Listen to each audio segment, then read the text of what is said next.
In the quiet of the night, imagine a single thread of carbon, thinner than paper but stronger than any steel, reaching into the infinite. Have you heard of the space elevator?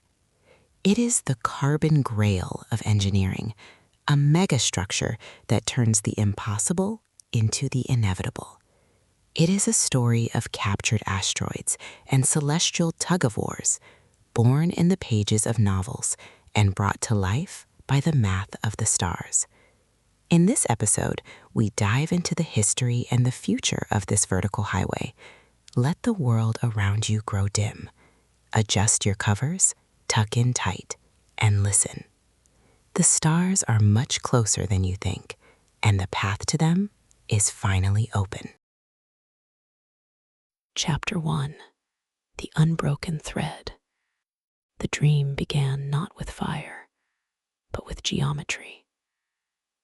In the autumn of 1895, as the iron lattice of the Eiffel Tower pierced the Parisian sky, a defiant monument to terrestrial engineering, Konstantin Tsiolkovsky stood in its shadow and conceived a structure that would never touch the ground again. His vision was deceptively simple: a tower not built upward from Earth, but suspended downward from the heavens. At a precise altitude of 35,786 kilometers above the equator, an object would orbit Earth in perfect synchrony with the planet's rotation, hanging motionless over a single point on the surface.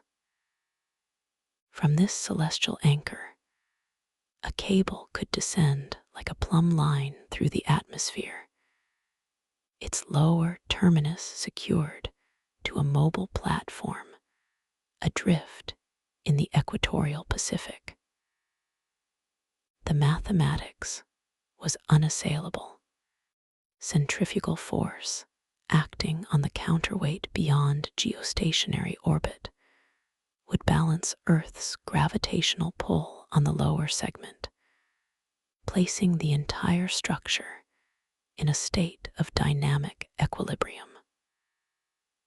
The tower would not stand, it would hang. And in hanging, it would transform humanity's relationship with space from one of violent, temporary escape to permanent, gentle ascent. For decades, the concept remained imprisoned in the realm of theory. The materials science of the era offered no substance capable of spanning the chasm between worlds. Steel, the miracle material of the industrial age, possessed a tensile strength of approximately 2.5 gigapascals, but its density meant a steel cable stretching to geostationary orbit would snap under its own weight after merely 5 kilometers.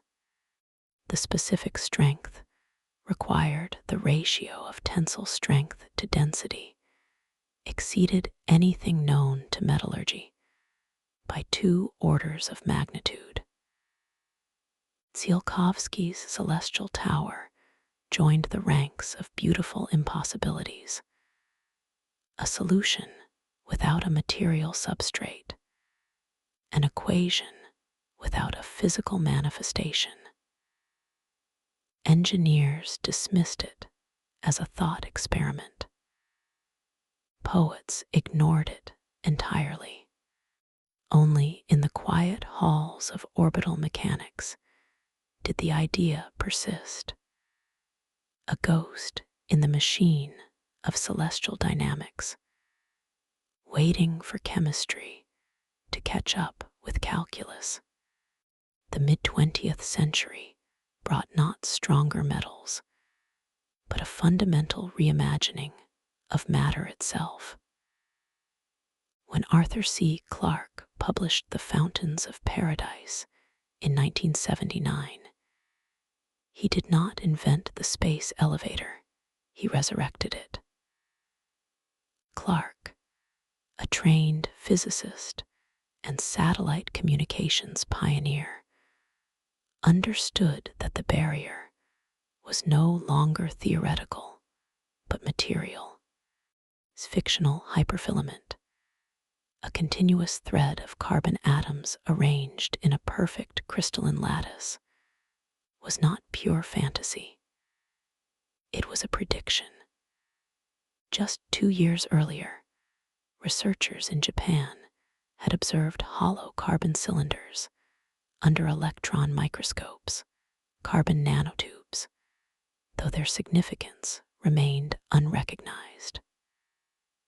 Clark's genius lay in recognizing that the solution to the elevator problem would not come from refining existing materials, but from engineering at the atomic scale.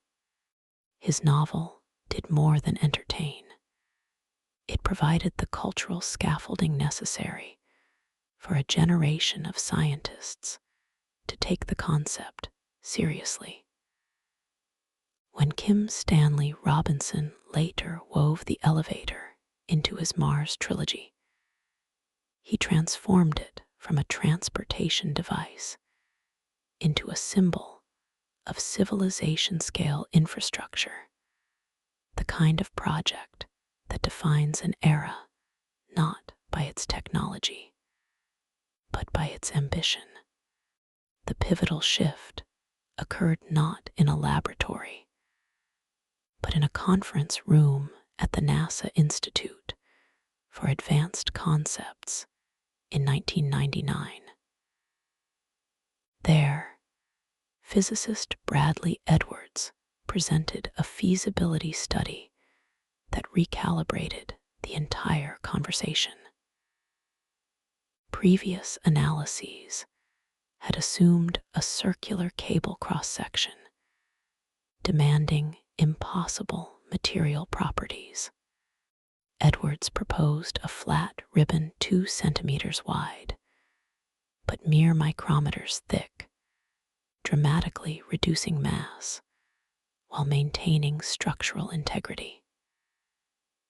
More crucially, his analysis demonstrated that carbon nanotubes, theoretically, possessed a specific strength of 48,000 kilonewtons per kilogram, more than sufficient for the task.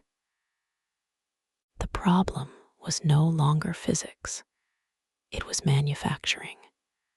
We could create nanotubes with the required strength in microscopic quantities, but weaving them into a continuous ribbon 100,000 kilometers long. Accounting for the counterweight extension beyond geostationary orbit represented an industrial challenge without precedent. The space elevator ceased being a question of if, and became a question of when, a matter not of discovering new laws, but of perfecting existing ones. This distinction between theoretical possibility and engineering reality defines the modern era of the concept. The rocket equation, the tyrannical mathematics dictating that reaching orbit requires expending 90% of a vehicle's mass as propellant, remains unchanged since Tsiolkovsky first derived it in 1903. Rockets work not because they are efficient, but because they are the only method we possessed to overcome Earth's gravity well. Each launch is a controlled explosion, a brief, violent divorce from the planet that consumes millions of dollars per kilogram of payload. The space elevator proposes a different paradigm, not fighting gravity, but using it. The ribbon exists in a state of perpetual freefall, balanced precisely between gravitational attraction and centrifugal acceleration.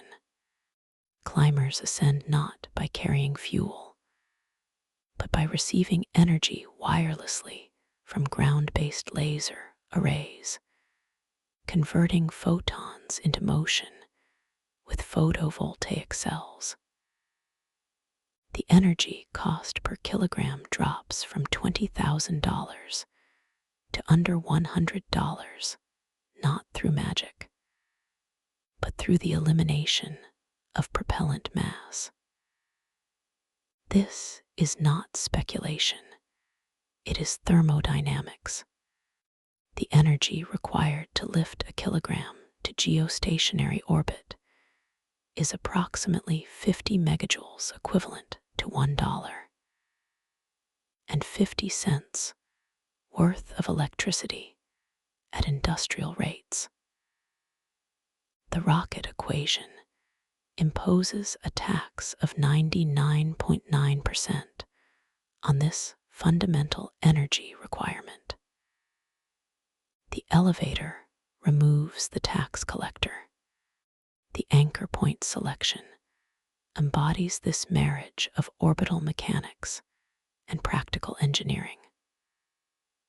Only locations on the equator provide the necessary rotational velocity to maintain the ribbon's tension without inducing lateral oscillations that would tear the structure apart. Land-based sites were quickly dismissed. Political instability, weather vulnerability, and the impossibility of relocating to avoid orbital debris made terrestrial anchors untenable.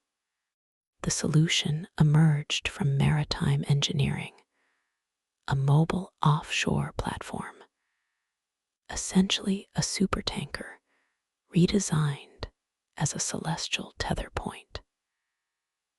Positioned in the equatorial Pacific's doldrums, where hurricane formation is rare and shipping lanes are sparse, this floating base station would weigh over 100,000 tons.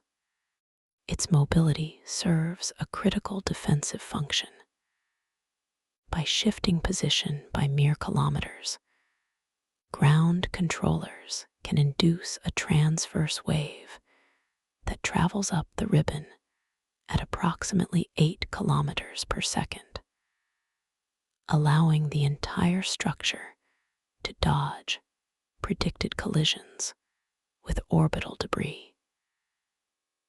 This is not science fiction maneuvering. It is applied wave mechanics. The ribbon's tension and linear density determine its wave propagation speed, just as plucking a guitar string produces a vibration traveling at a predictable velocity based on string properties. The space elevator would be the most precisely tuned instrument ever constructed, its vibrations monitored by interferometers capable of detecting displacements smaller than an atom.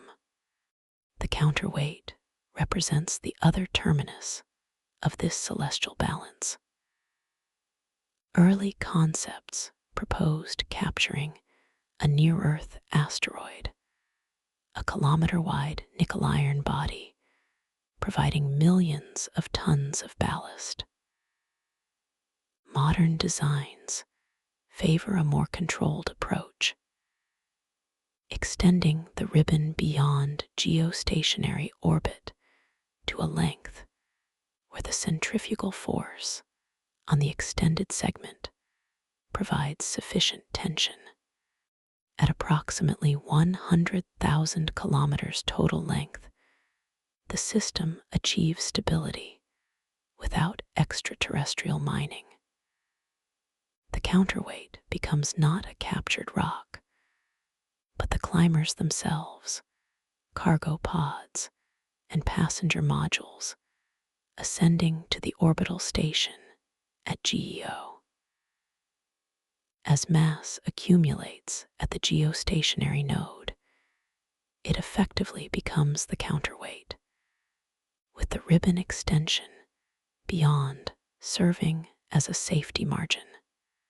This elegant solution transforms the elevator from a static structure into a dynamic system where traffic flow contributes to structural integrity, a feedback loop where commerce reinforces physics.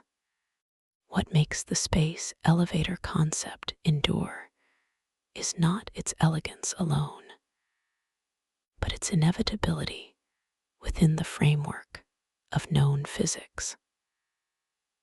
Unlike warp drives or wormholes, which require exotic matter with negative energy density, violating known conservation laws, the elevator demands only materials science advancement. Every physical principle governing its operation has been verified experimentally.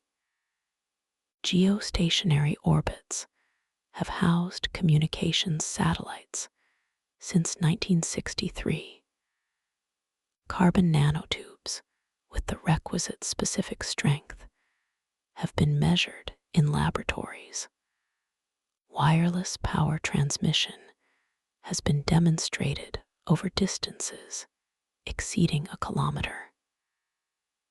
The challenge is scaling, not discovering new phenomena. This places the elevator in a unique category among spacefaring concepts. It is difficult, but not forbidden by nature. The universe does not prevent its construction. Human industry merely lags behind human imagination. The psychological dimension of this shift cannot be overstated.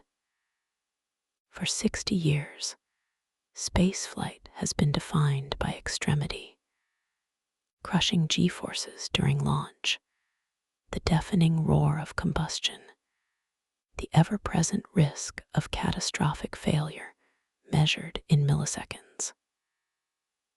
Astronauts train for years to endure an experience fundamentally hostile to human physiology. The elevator proposes a different relationship with the cosmos, one of continuity rather than rupture.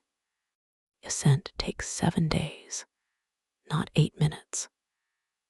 Passengers experience no more acceleration than riding an express elevator in a skyscraper. They watch the atmosphere thin from cerulean to indigo to the black velvet of space, while sipping coffee in a pressurized cabin. This is not merely a change in transportation method.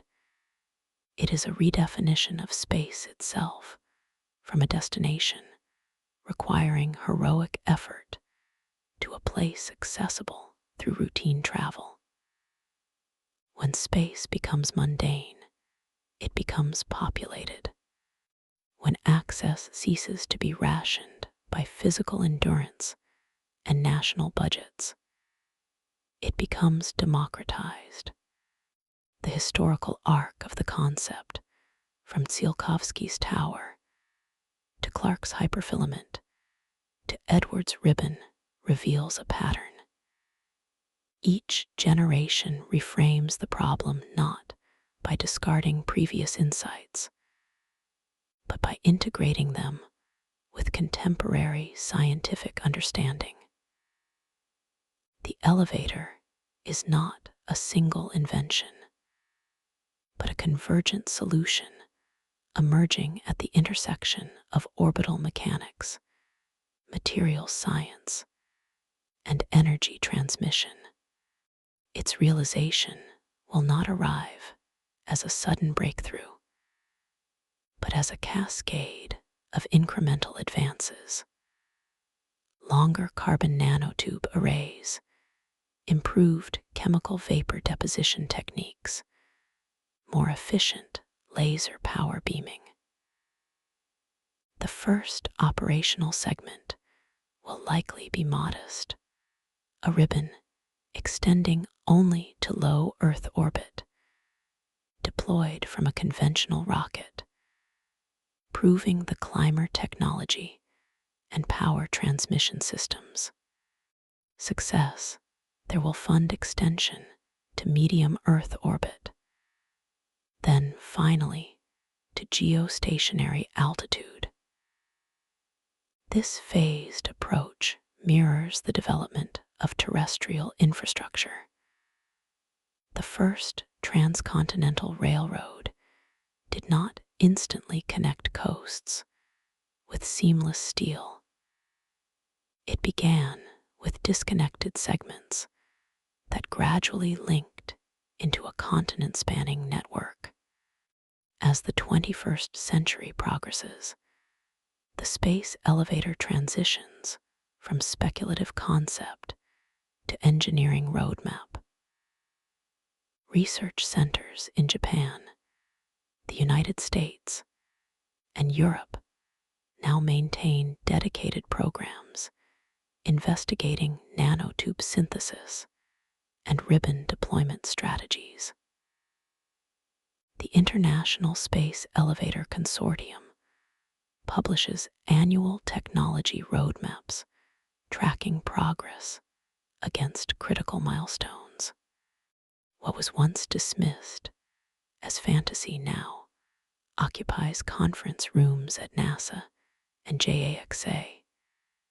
Its physics scrutinized not by science fiction enthusiasts, but by orbital dynamicists and materials engineers. The remaining obstacles are formidable but quantifiable. Achieving macroscopic nanotube alignment, developing autonomous repair crawlers to heal micrometeoroid damage, establishing international legal frameworks for the equatorial anchor zone. None violate physical law. All represent challenges of execution rather than conception. The Tower of Babel failed because its builders sought to reach heaven through height alone, piling stone upon stone until the weight became unsustainable. The space elevator succeeds by understanding that the heavens are not reached by building up, but by hanging down, a structure not in compression, but in tension, not fighting gravity, but dancing with it. It represents the maturation of humanity's spacefaring ambition. From the adolescent violence of rocketry to the adult grace of orbital mechanics, the first climbers will not roar skyward on pillars of flame. They will ascend silently, steadily, like beads sliding up a thread stretched between Earth and infinity. And in that silent ascent lies a promise that the final frontier need not be crossed through repeated acts of explosive defiance, but through the patient construction of a bridge, one unbroken thread connecting the cradle of humanity to the stars that have called to us since we first looked upward and wondered.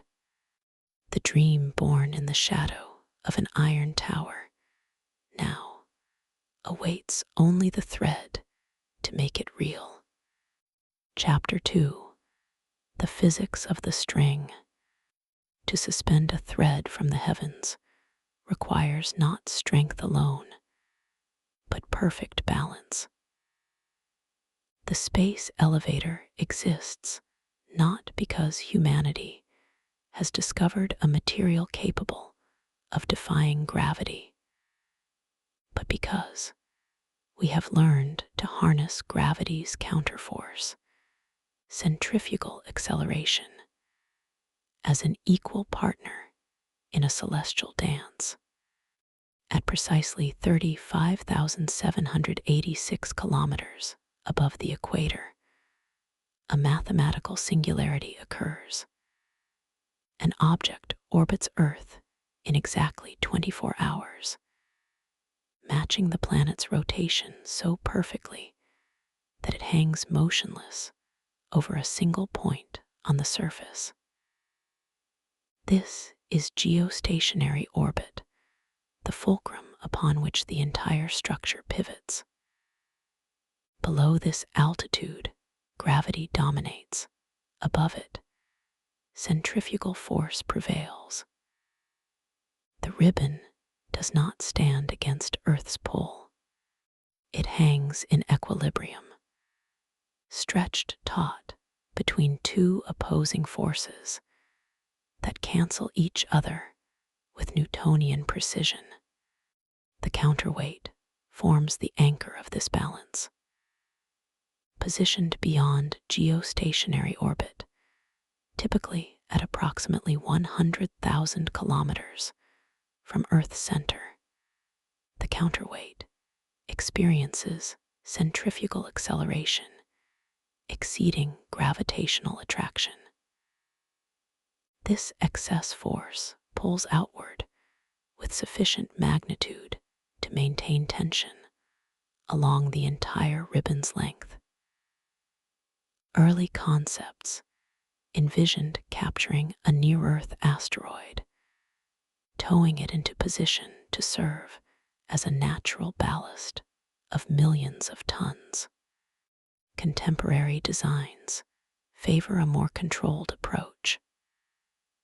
The ribbon itself extends beyond GEO, its mass distributed along the upper segment, generating the necessary outward pull.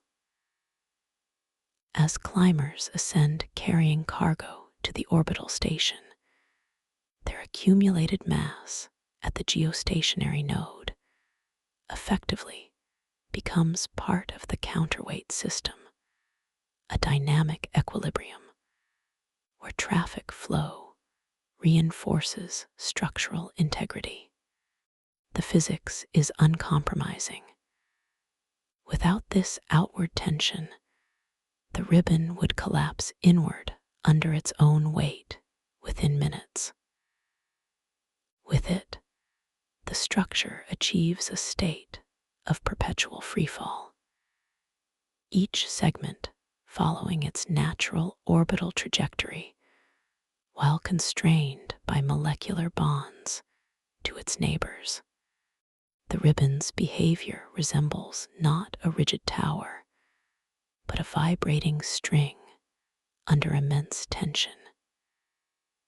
When disturbed, a micrometeoroid impact, a climber's acceleration, or atmospheric turbulence, the structure responds with transverse waves propagating at approximately 8 kilometers per second.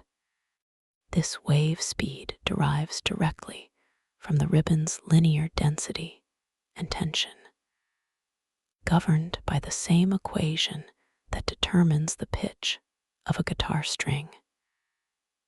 V equals square root T slash mu asterisk, where T asterisk is tension and mu asterisk is mass per unit length. Ground controllers monitor these vibrations through laser interferometers capable of detecting displacements smaller than a nanometer. The ribbon's fundamental vibrational modes must be carefully managed. Certain resonant frequencies could amplify oscillations catastrophically. Dampers positioned at strategic intervals along the lower atmospheric segment absorb energy from these waves, converting mechanical motion into heat dissipated through radiative panels.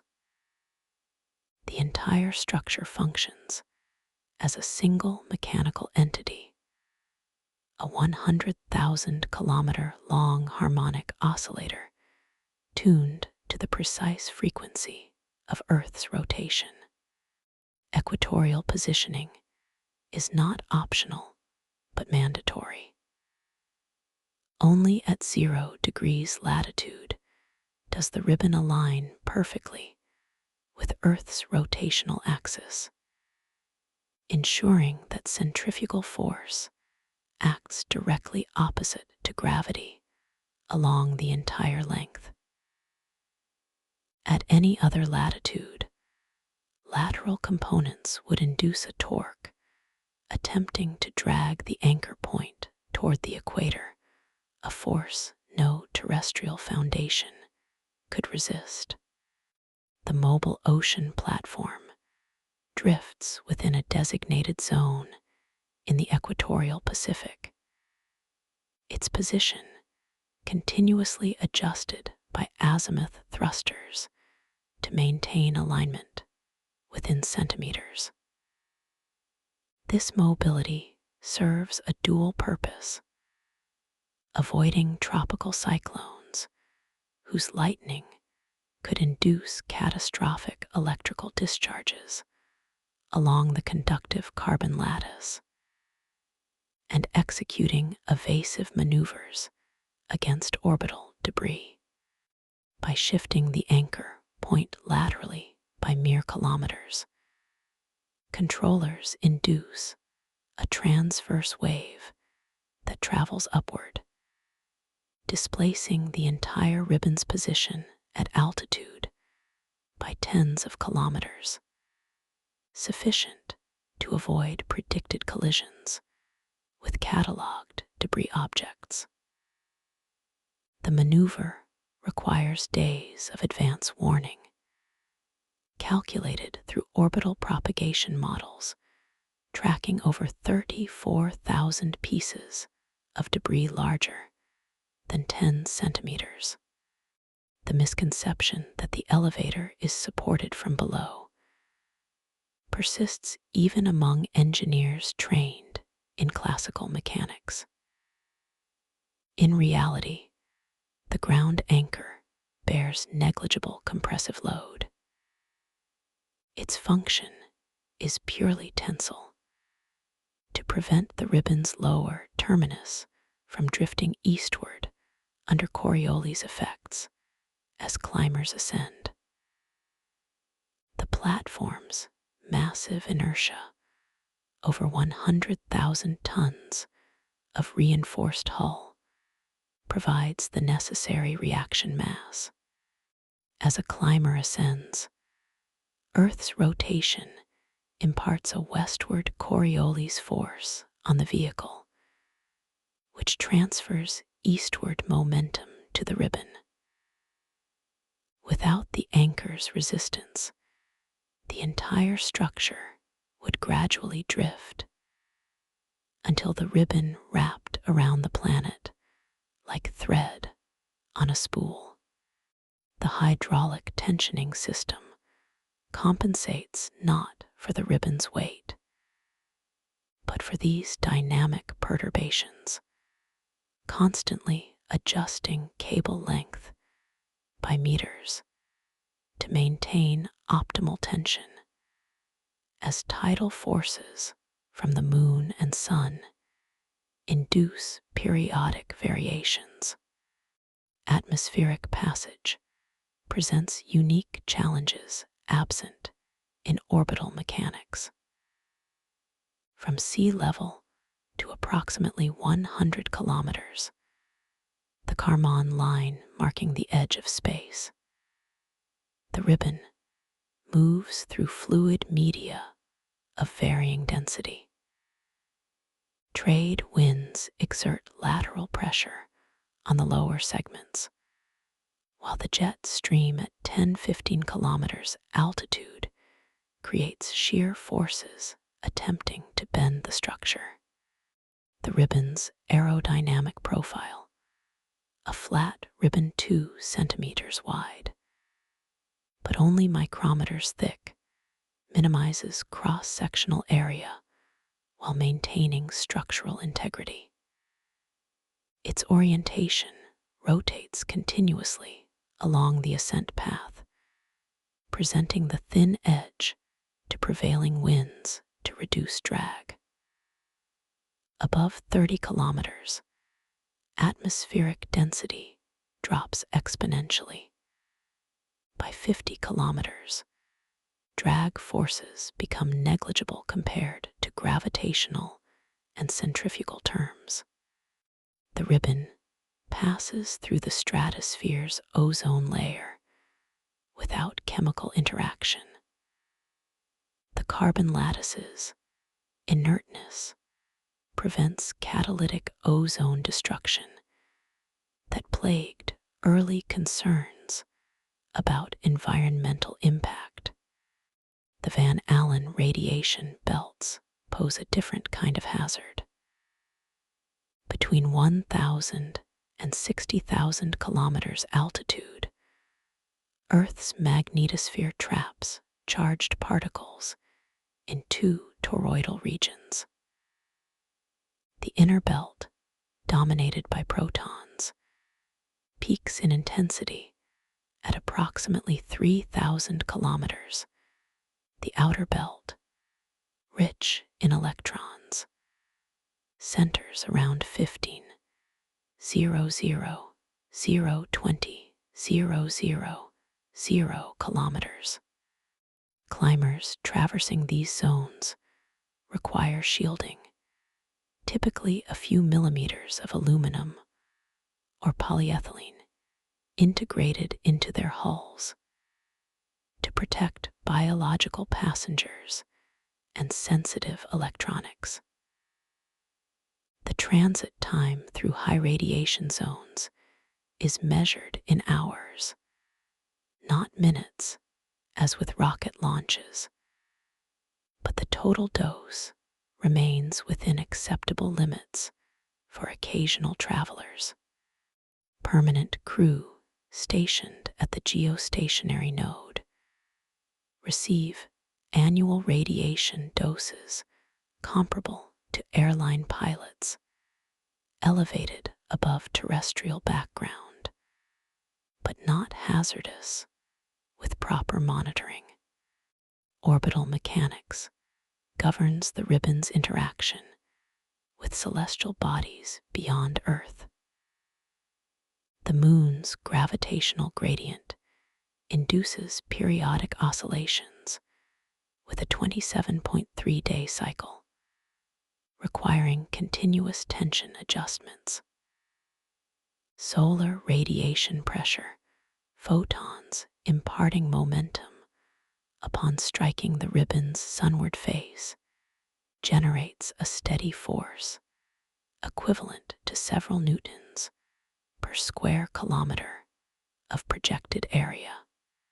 While negligible compared to gravitational forces, this pressure accumulates over the ribbon's vast length, requiring compensation through the anchor platform's positioning system. During lunar and solar eclipses, the sudden absence of radiation pressure creates transient disturbances that propagate as waves along the structure, a predictable phenomenon monitored, but rarely requiring intervention. The ribbon's material properties must satisfy contradictory requirements simultaneously. It must possess immense tensile strength to withstand gravitational and centrifugal loads, approximately 100 gigapascals at the geostationary point where tension peaks. Yet, it must remain flexible enough to accommodate wave propagation and thermal expansion without fracturing. Temperature differentials create additional stress. The sunlit side of the ribbon reaches 120 degrees C in Earth's shadow, while the shaded side plummets to minus 150 degrees C. Carbon nanotubes' near zero coefficient of thermal expansion prevents buckling under these extremes, a property as critical as their strength-to-weight ratio. The ribbon's electrical conductivity serves a dual purpose: dissipating electrostatic charge accumulated from the ionosphere and enabling active protection against lightning through controlled current pathways that safely channel discharges to the ocean platform. What makes the physics of the space elevator not merely plausible, but inevitable, is its foundation in verified principles. Geostationary orbits have been occupied continuously since SYNCOM 3 in 1964. Centrifugal force balancing gravity defines every artificial satellite's existence. This is merely an extension of that principle to a connected structure. The wave mechanics governing ribbon vibrations have been validated through experiments with kilometer-scale tethers deployed from the Space Shuttle and International Space Station. Even the counterintuitive notion of a structure hanging from space rather than standing from Earth finds precedent in everyday experience. A plumb bob suspended from a ceiling exists in identical equilibrium, with tension replacing compression as the dominant structural mode. The space elevator requires no new physics, only the scaling of known phenomena to unprecedented dimensions. This scaling introduces nonlinear effects that dominate the engineering challenge. While a 1-meter tether behaves predictably under laboratory conditions, a 100,000-kilometer ribbon exhibits emergent behaviors. Chaotic interactions between multiple vibrational modes, resonant coupling with atmospheric oscillations, and the cumulative effect of micrometeoroid impacts numbering in the millions per year. Each impact creates a localized defect, a broken nanotube bond that propagates stress to neighboring structures. Autonomous repair crawlers patrol the ribbon continuously, their microscopic manipulators weaving replacement strands into damaged sections using feedstock carried in onboard reservoirs. The system's resilience depends not on perfect invulnerability, but on distributed redundancy, the ability to sustain damage while maintaining global integrity. The ribbon's deployment sequence itself represents a triumph of orbital mechanics. Initial concepts proposed launching the entire ribbon from Earth, a physical impossibility. Modern methodology begins with a seed cable deployed from geostationary orbit downward. A spool carrying 100 kilometers of ultrathin ribbon is released from a satellite at GEO. As it descends, Earth's gravity accelerates the lower end, while centrifugal force retains the upper portion. The ribbon unspools under controlled tension, its descent rate governed by electromagnetic brakes, converting kinetic energy into electricity. Simultaneously, a counterspool ascends beyond GEO, extending the upper segment to to establish the counterweight mass. Once the seed cable reaches the atmosphere, a high-altitude aircraft captures its terminus and guides it to the ocean platform. Subsequent climbers then carry progressively thicker ribbon segments upward, weaving them alongside the seed cable until the operational cross-section is achieved, a bootstrap process requiring 18 months of continuous deployment. In this delicate balance of forces lies the elevator's profound elegance. It does not conquer nature through brute force, as rockets do with their controlled explosions. It collaborates with nature, arranging mass and motion, so that Earth's rotation, the same force that has shaped our planet's equatorial bulge over billions of years, becomes the engine of humanity's ascent. The ribbon hangs not in defiance of physics, but in perfect accordance with it. Each atom along its length follows precisely the trajectory it would pursue if released, a circular orbit at its specific altitude, constrained only by bonds to its neighbors. The structure is not an imposition upon the cosmos, but an extension of its inherent geometry. To build the elevator is not to impose human will upon the universe, but to recognize and utilize a balance that has existed since Earth first spun in the void. A balance waiting only for a thread strong enough to make it manifest. The physics does not merely permit the elevator's existence. In its perfect symmetry of opposing forces, it almost demands it. Chapter 3: The Carbon Grail. The universe imposes a silent tax on every structure humanity has ever built.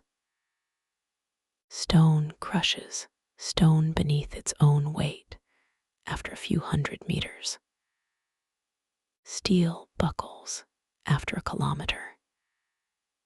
Even the strongest alloys known to 20th century metallurgy, the titanium composites that carried astronauts to the moon, would snap under the strain of their own mass after ascending merely 5 kilometers into the sky. This is not a limitation of engineering ingenuity, but a fundamental constraint of atomic architecture. The electromagnetic bonds holding atoms together possess finite strength, while gravitational acceleration acts without mercy on every atom in a column. The space elevator demanded a material that did not merely improve upon steel or Kevlar, but transcended them by 2 orders of magnitude in specific strength, the ratio of tensile strength to density. The quest for this substance became the defining materials science challenge of the century, a search not for incremental refinement, but for a new paradigm of matter itself. The theoretical threshold was precise and unforgiving. Calculations established that a ribbon stretching 100,000 kilometers from Earth's surface to its counterweight must possess a specific strength exceeding 48,000 kilonewtons per kilogram. Steel manages 150. Kevlar reaches 2,500. Even the diamond, Anvil experiments compressing carbon into its hardest crystalline form could not bridge this chasm when manufactured in bulk. The solution would not come from purer alloys or better heat treatments. It would emerge from understanding that strength is not merely a property of substance, but of structure, how atoms arrange themselves in space. In 1959, while engineers still dreamed of steel towers piercing the stratosphere, physicist Richard Feynman delivered his seminal lecture, "There's Plenty of Room at the Bottom," proposing that manipulating matter at the atomic scale would unlock capabilities impossible in bulk materials. He could not have known that his vision would find its ultimate expression in a cylinder 1 nanometer wide. When Sumio Iijima published electron microscope images of multi-walled carbon nanotubes in 1991, he revealed not merely a new allotrope of carbon, but a structural principle perfected by nature.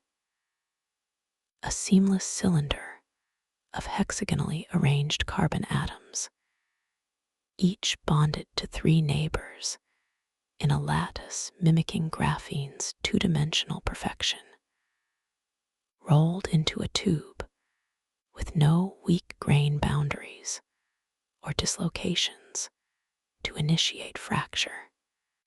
The carbon-carbon bond, one of the strongest in nature, became the fundamental load-bearing element. In theory, a perfect nanotube could sustain stresses approaching 100 gigapascals, sufficient to support a ribbon extending not merely to geostationary orbit, but beyond the moon. But theory and reality diverged at the microscopic scale. Laboratories could synthesize nanotubes of breathtaking strength, but only in lengths measured in millimeters. The manufacturing processes themselves introduced fatal flaws. Catalyst particles became trapped within the growing lattice, creating stress concentrators. Adjacent tubes entangled like cooked spaghetti, rather than aligning in parallel arrays. Oxygen exposure created defect sites where bonds broke under load. A bundle of nanotubes behaved not as a unified cable, but as a collection of independent filaments, with load transferring inefficiently between strands through weak Van der Waals forces rather than direct covalent bonding. The specific strength of macroscopic assemblies plummeted to a fraction of theoretical predictions. The carbon grail remained visible but untouchable, a substance whose perfection existed only in quantum mechanical simulations and fleeting laboratory specimens. The breakthrough arrived not through a single eureka moment, but through convergent advances across multiple disciplines. Chemical vapor deposition techniques evolved from batch processes to continuous flow reactors, where hydrocarbon gases decomposed over precisely engineered catalyst, arrays moving on conveyor belts at controlled speeds.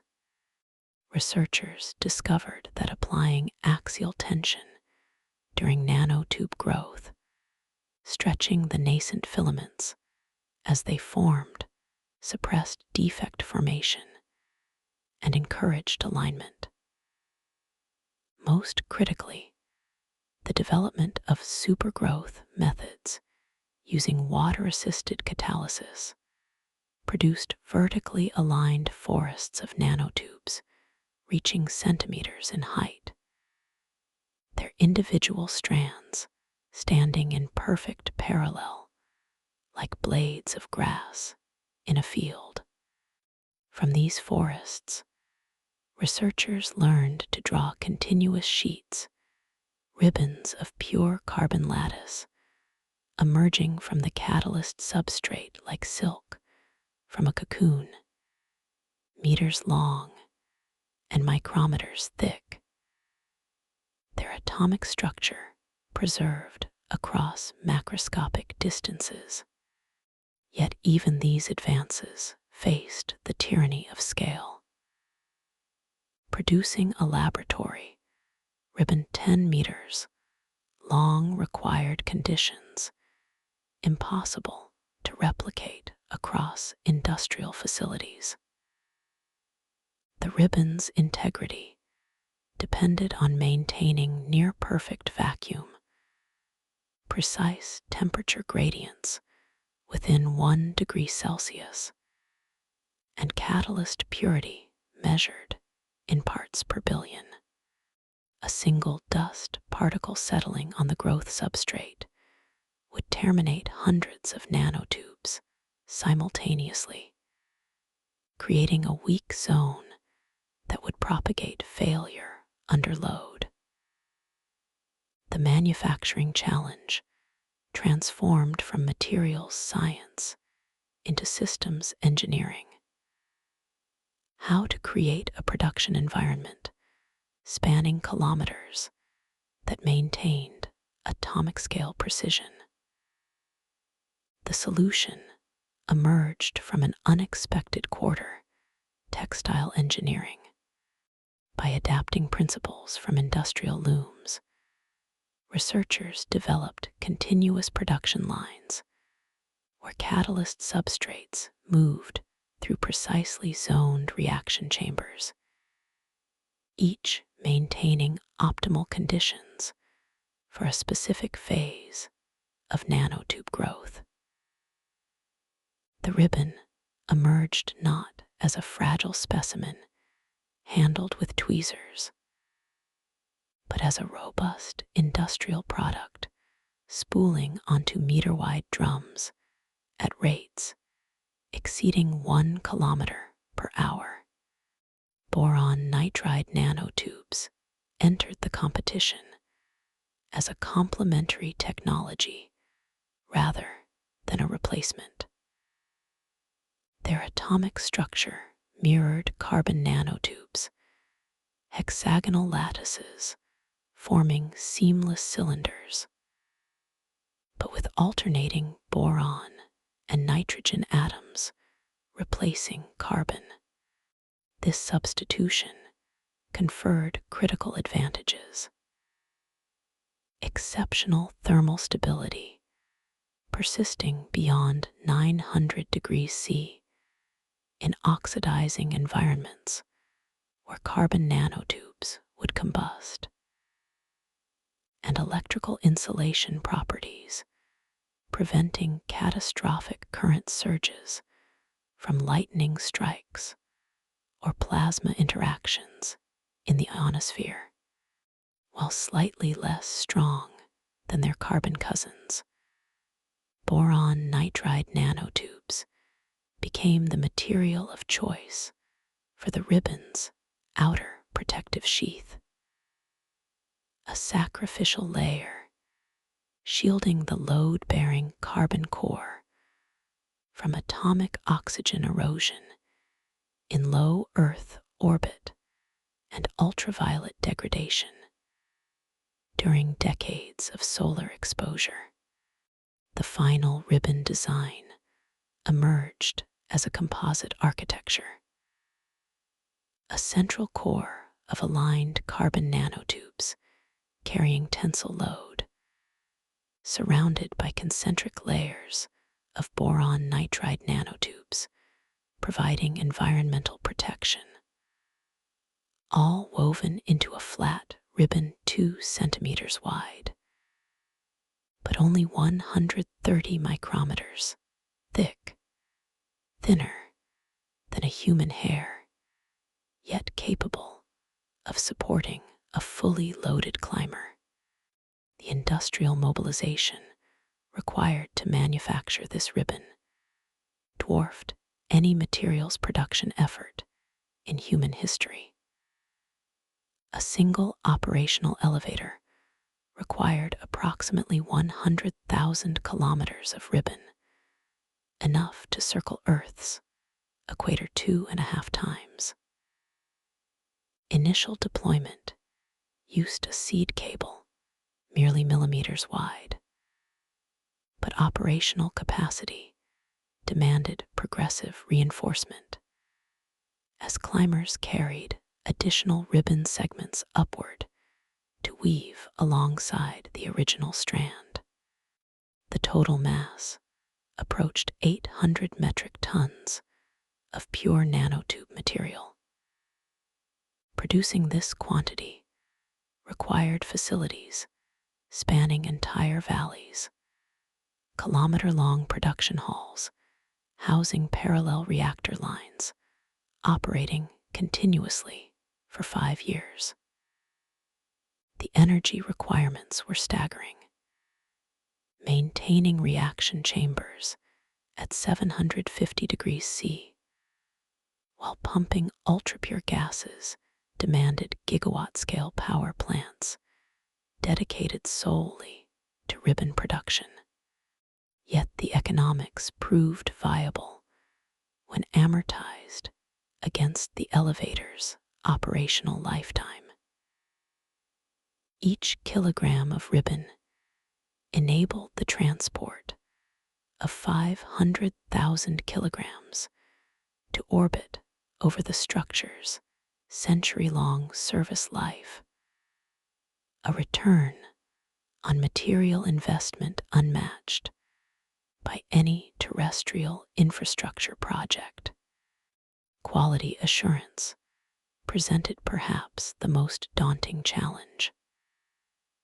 A single defect, a missing carbon atom creating a pentagon-heptagon pair in the hexagonal lattice, could reduce local strength by 30%. At ribbon production speeds exceeding 1 kilometer per hour, real-time defect detection required innovations in quantum sensing. Scanning tunneling microscopes proved too slow for inline inspection. Instead, researchers developed laser-based interferometric systems that measured electron density variations along the ribbon's surface with sub-angstrom resolution. As the ribbon spooled through the inspection chamber at production speed, terahertz radiation probed its electronic structure, identifying defect sites smaller than individual atoms.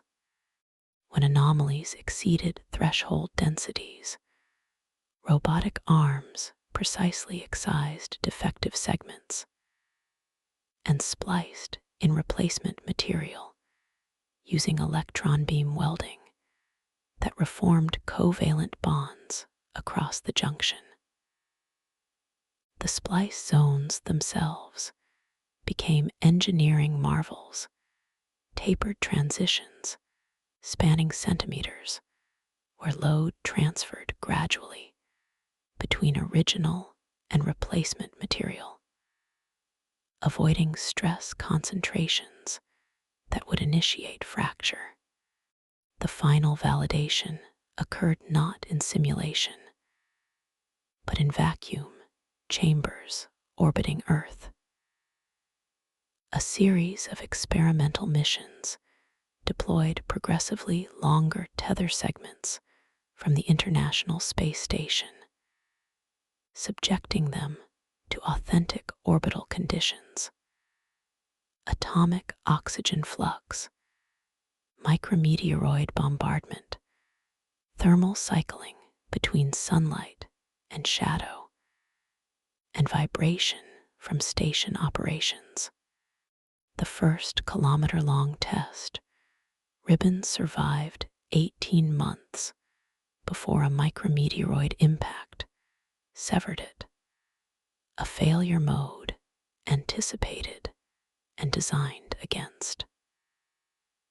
Subsequent iterations incorporated self-healing polymers within the boron nitride sheath that flowed into puncture sites under capillary action, sealing breaches before atmospheric drag could destabilize the tether.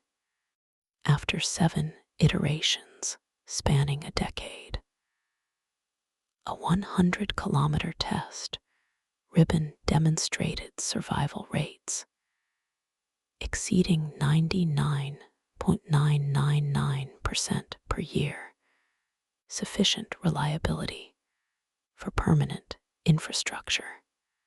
What made the Carbon Grail ultimately attainable was not a single scientific breakthrough, but the convergence of disciplines that had evolved independently for decades. Quantum chemistry provided the theoretical framework for nanotube strength. Textile engineering contributed continuous production methodologies. Semiconductor manufacturing lent ultra-clean fabrication environments. Aerospace engineering contributed orbital validation protocols. The Ribbon became a testament to human collaboration across scientific silos, a material impossible for any single field to create alone. The philosophical implication resonated beyond engineering. Humanity had learned to build not by piling atoms atop atoms in compression, but by arranging them in tension-bearing geometries that exploited nature's strongest bonds. The space elevator's Ribbon represented a fundamental shift in construction philosophy, from the compressive architecture of pyramids and skyscrapers to tensile architecture harnessing molecular perfection. It was not stronger than steel because it contained exotic elements, but because its carbon atoms arranged themselves in nature's optimal load-bearing configuration, a configuration that had existed in theory since the discovery of benzene's hexagonal ring in 1825, but required 2 centuries of scientific maturation to manifest at macroscopic scale. When the first operational Ribbon spooled from its geostationary deployment satellite, unspooling toward the waiting ocean platform 36,000 kilometers below, it carried within its crystalline lattice the accumulated knowledge of generations. Every carbon atom in its structure had been placed not by chance, but by design, guided by electromagnetic fields in vacuum chambers, aligned by quantum forces, and verified by sensors measuring displacements smaller than atomic nuclei. The Ribbon was more than infrastructure. It was a physical manifestation of human understanding made tangible. It hung in the sky, not through magic or defiance of nature, but through perfect accord with it, a thread of pure geometry connecting earth to sky, woven from the same carbon that forms diamonds deep within the planet and stardust in distant nebulae. The carbon grail had been found not in a mythical chalice, but in the precise arrangement of atoms, a reminder that the universe's greatest treasures are not substances to be discovered, but structures to be understood. And in that understanding, humanity had finally forged a thread strong enough to climb to the stars. Chapter 4: Anchor Points and Earthly Bases. The ribbon does not begin at sea level.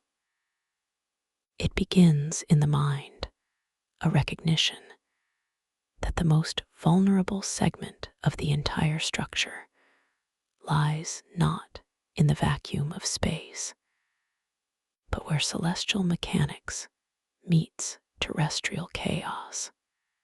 At the precise moment the carbon lattice pierces the troposphere, it encounters forces absent in orbital calculations. Salt spray corroding molecular bonds, lightning seeking conductive pathways through the ionosphere, hurricane winds exerting lateral forces measured in meganewtons.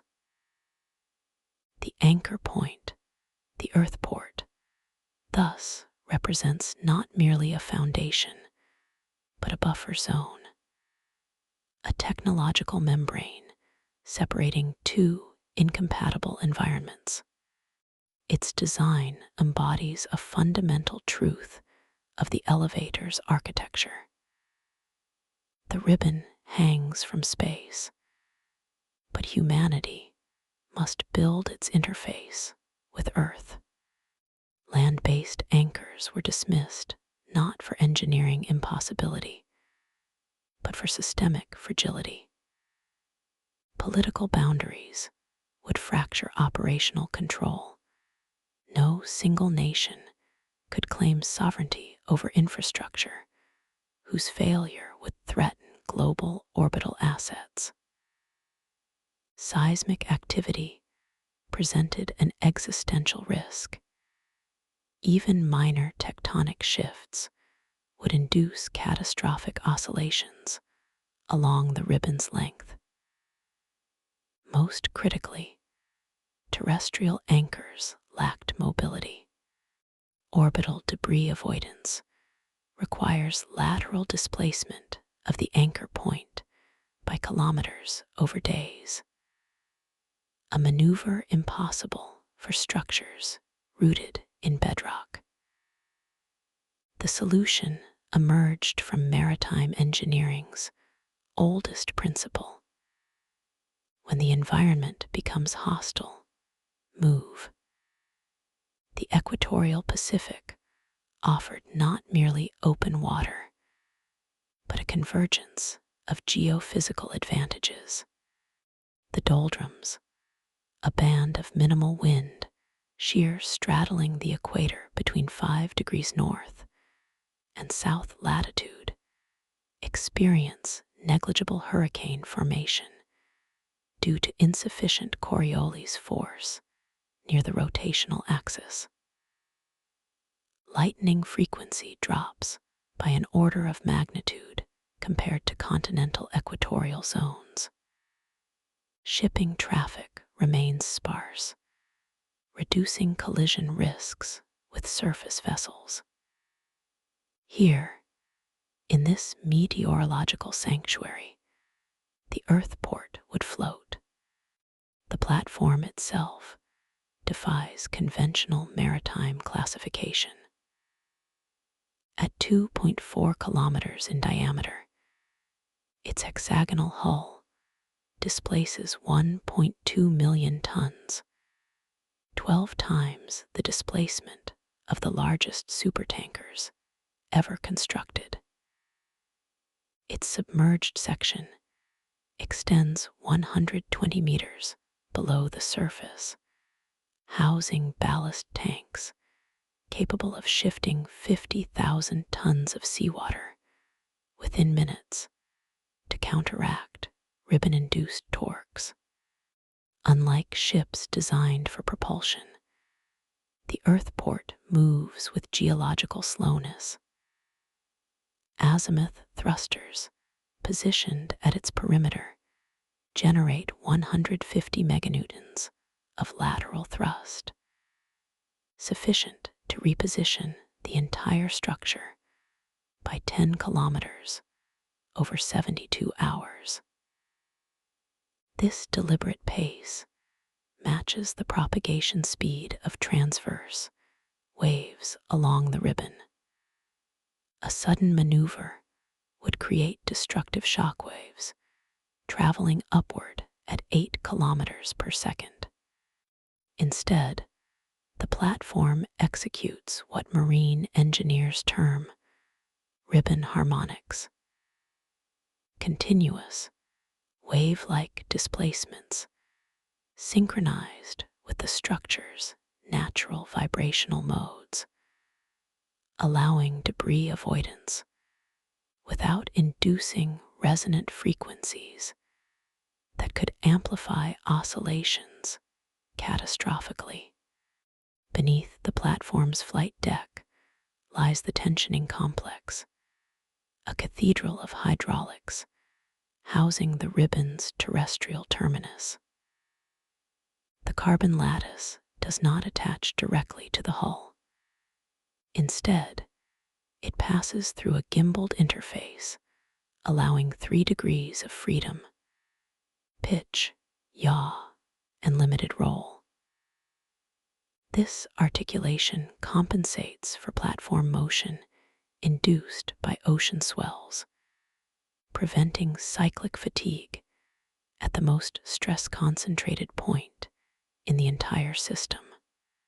From the gimbal, the ribbon enters a vacuum chamber maintained at 10.6 pascals, necessary to prevent oxidation of the nanotube lattice during the transition from space to atmosphere.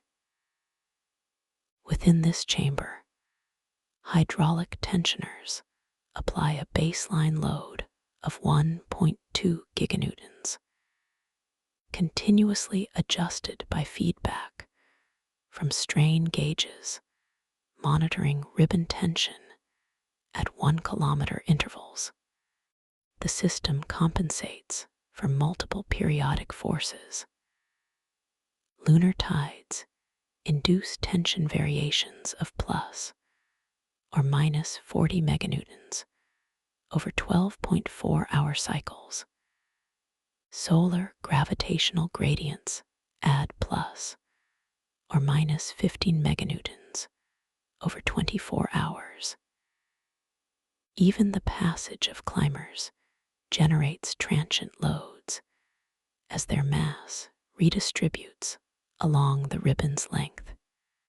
The tensioning complex functions not as a static anchor, but as an active damper, a mechanical nervous system translating celestial mechanics into hydraulic responses measured in micrometers of cable extension. The platform's mobility serves dual defensive purposes. Against orbital debris, ground-based radar networks track objects larger than 2 centimeters, calculating collision probabilities 72 hours in advance. When risk exceeds threshold, the navigation computer calculates a displacement vector, typically 3 to 8 kilometers, laterally. That induces a transverse wave propagating upward. By the time the wave reaches 1,000 kilometers altitude, the ribbon's position has shifted by 30 kilometers, sufficient to avoid all but the most massive debris fields. Against atmospheric threats, the platform executes seasonal migrations. During the Pacific typhoon season, it drifts westward along the doldrums, to avoid developing cyclones.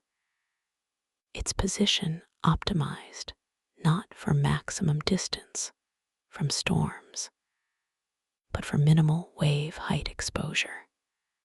Lightning presents a more insidious hazard. A direct strike could deposit gigajoules of energy into the conductive carbon lattice, vaporizing micrometers of material in milliseconds. The platform's lightning protection system employs a multi-layered strategy. A Faraday cage integrated into the hull dissipates charge buildup. Upward triggered lightning rods, positioned 500 meters from the ribbon terminus, provide preferential strike points.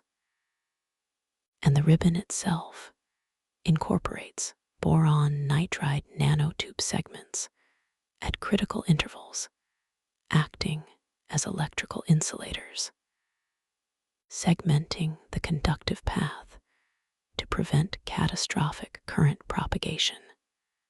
Legal architecture proved as complex as physical engineering. The United Nations Convention on the Law of the Sea grants no nation's sovereignty beyond 12 nautical miles from shore.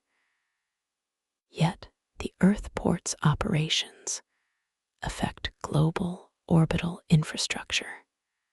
After 17 years of negotiation, the Space Elevator Treaty of 2041 established the platform as a neutral technological zone, a sui generis legal entity governed by an international commission comprising spacefaring nations, maritime powers, and scientific bodies. The treaty granted the commission authority over a cylindrical volume extending from the platform's hull to geostationary orbit, with jurisdiction limited to elevator operations and safety protocols. Crucially, it established liability frameworks. In the event of ribbon failure causing terrestrial damage, compensation would be drawn from a $200 billion international insurance pool rather than assigned to any single nation. This legal innovation transformed the Earthport from a potential flashpoint of geopolitical tension into a symbol of cooperative infrastructure, a floating embassy where terrestrial rivalries yielded to orbital necessity. The platform's surface manifests as a city of specialized districts. The climber embarkation zone occupies the central hexagon, a reinforced landing pad where cargo modules transfer from maritime containers to elevator climbers via automated cranes operating in vacuum-sealed transfer chambers. Surrounding this core, the logistics district handles 12,000 tons of cargo daily. Refrigerated warehouses for biological payloads, radiation-shielded bays for sensitive electronics, and cleanrooms meeting ISO Class 1 standards for optical instruments. The residential sector houses 3,500 permanent crew, marine engineers, maintaining hull integrity, ribbon technicians monitoring tension systems, meteorologists forecasting atmospheric threats, and orbital dynamicists calculating debris avoidance maneuvers. Their accommodations feature artificial gravity simulation through rotating habitat rings, mitigating physiological adaptation issues during extended deployments. Power generation occurs offshore. A constellation of floating solar farms spanning 40 square kilometers feeds 2.4 gigawatts into the platform's grid, supplemented by ocean thermal energy conversion plants, exploiting the 20 degrees C temperature differential between surface and deep water.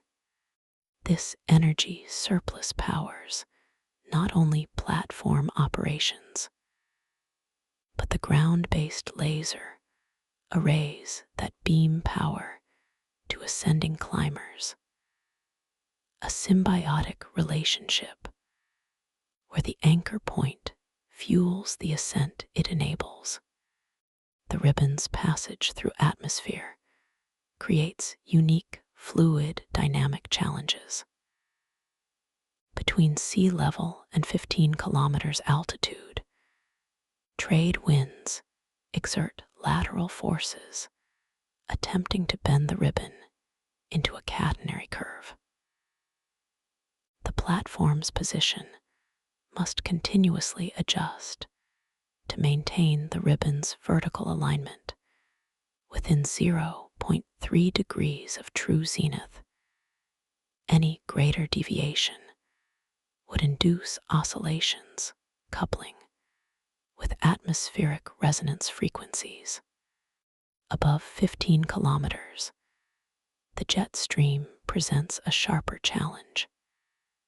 Wind shear exceeding 50 meters per second across narrow altitude bands threatens to excite vibrational modes matching the ribbon's natural frequencies. The solution lies not in resisting these forces, but in harmonizing with them.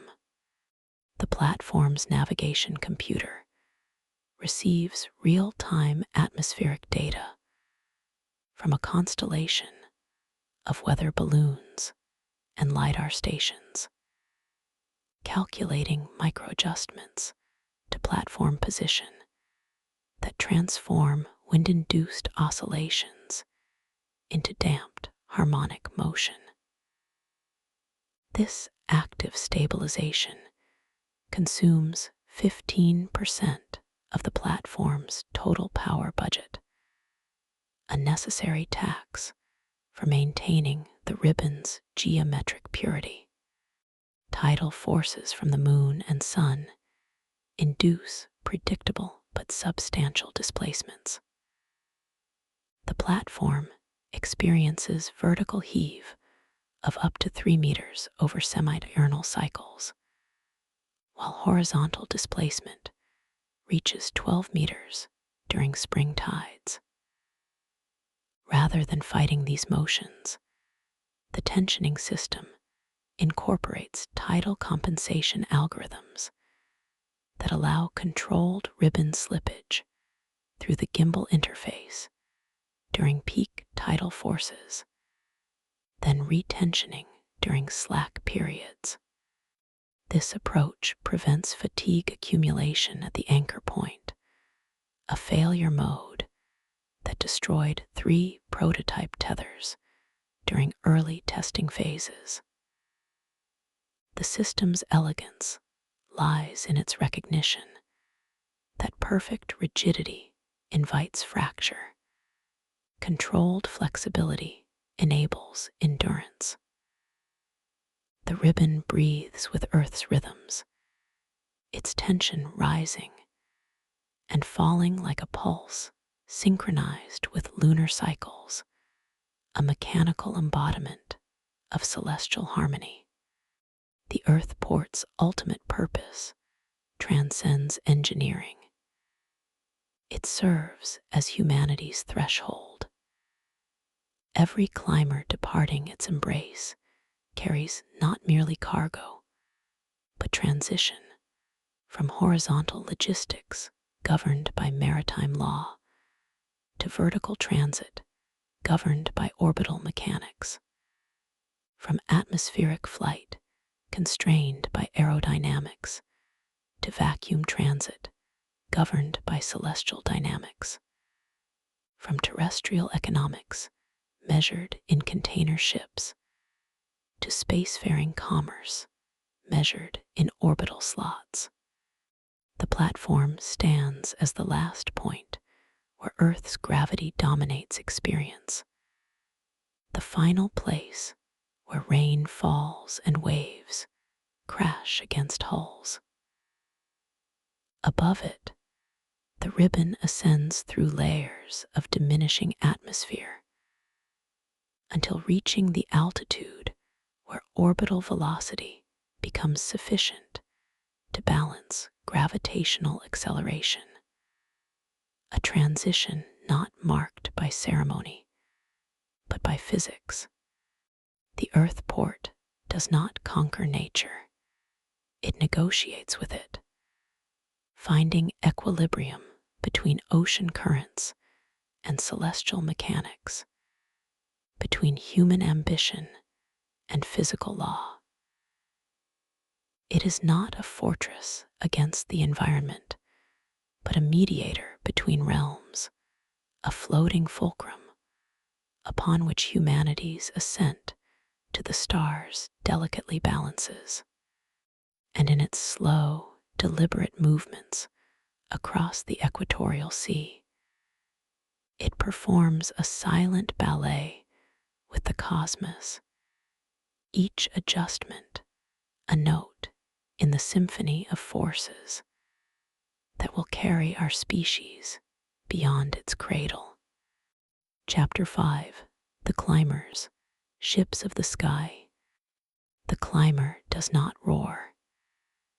It does not shudder with the violence of combustion, or subject its occupants to crushing acceleration. Its ascent begins with a whisper of electromagnets engaging, a silent transfer of momentum from ribbon to vehicle that registers on accelerometers as barely more than Earth's gravity itself. This gentleness is not an accident of design, but a necessity imposed by physics. To carry fuel for a 36,000 kilometer ascent would require a mass ratio so extreme that the climber would need to be 99.98% propellant before leaving the anchor platform, a repetition of the rocket equation's tyranny that the elevator was built to escape. Instead, the climber ascends as a leaf drawn upward by sunlight, its energy arriving not from within, but from below, a river of photons traveling 36,000 kilometers through vacuum and atmosphere to strike photovoltaic cells with precisely calibrated wavelength. Wireless power transmission transforms the climber from a self-contained vessel into a node in an energy network spanning from ocean surface to geostationary orbit. Ground-based laser arrays comprising 1,200 individual emitters distributed across a 5-kilometer ring surrounding the Earth port generate a coherent beam of infrared light at 1.064 micrometers wavelength. This specific frequency represents a compromise between atmospheric transmission efficiency and photovoltaic conversion.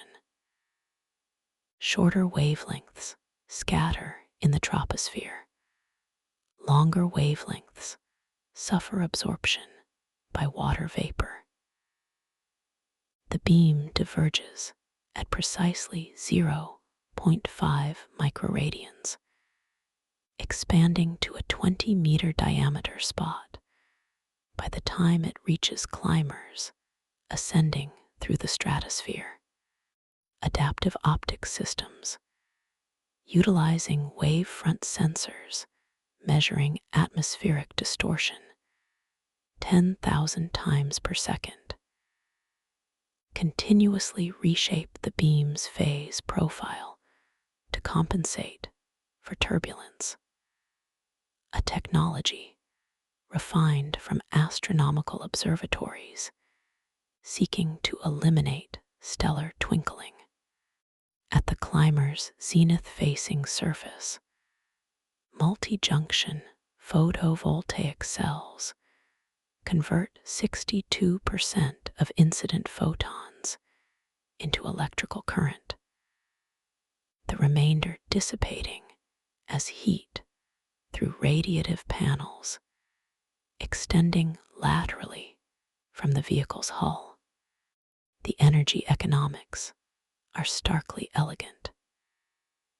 Each climber requires approximately 10 megawatts of continuous power to ascend at 200 kilometers per hour against Earth's gravitational gradient. The laser arrays draw 16 megawatts from the Earthport's power grid, with losses distributed across atmospheric absorption 8%, beam diffraction 15%, and photovoltaic conversion inefficiency 25%.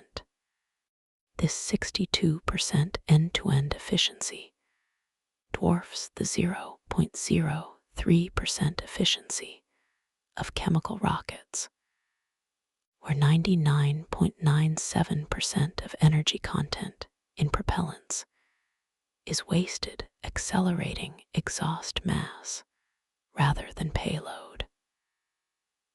The climber carries no fuel tanks, no combustion chambers, no turbopumps, only payload mass and the machinery necessary to convert light into motion. Its power-to-mass ratio exceeds 15 kilowatts per kilogram, a figure impossible for any self-contained propulsion system. The climber is not a ship in the traditional sense, but a specialized machine. Part elevator car, part solar sail, part cargo container, a vehicle whose entire existence depends on maintaining precise alignment with an energy source it never touches. Mechanical interface with the ribbon presence challenges absent in terrestrial transportation. The climber must grip a ribbon 2 centimeters wide and 130 micrometers thick, thinner than printer paper, yet under 1.2 giganewtons of tension, without inducing stress concentrations that could initiate fracture. Early prototypes using rigid clamps failed catastrophically.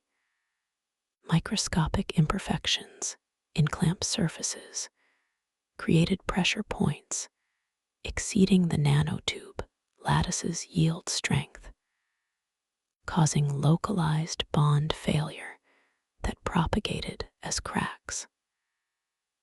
The solution emerged from biomimicry, gecko feet.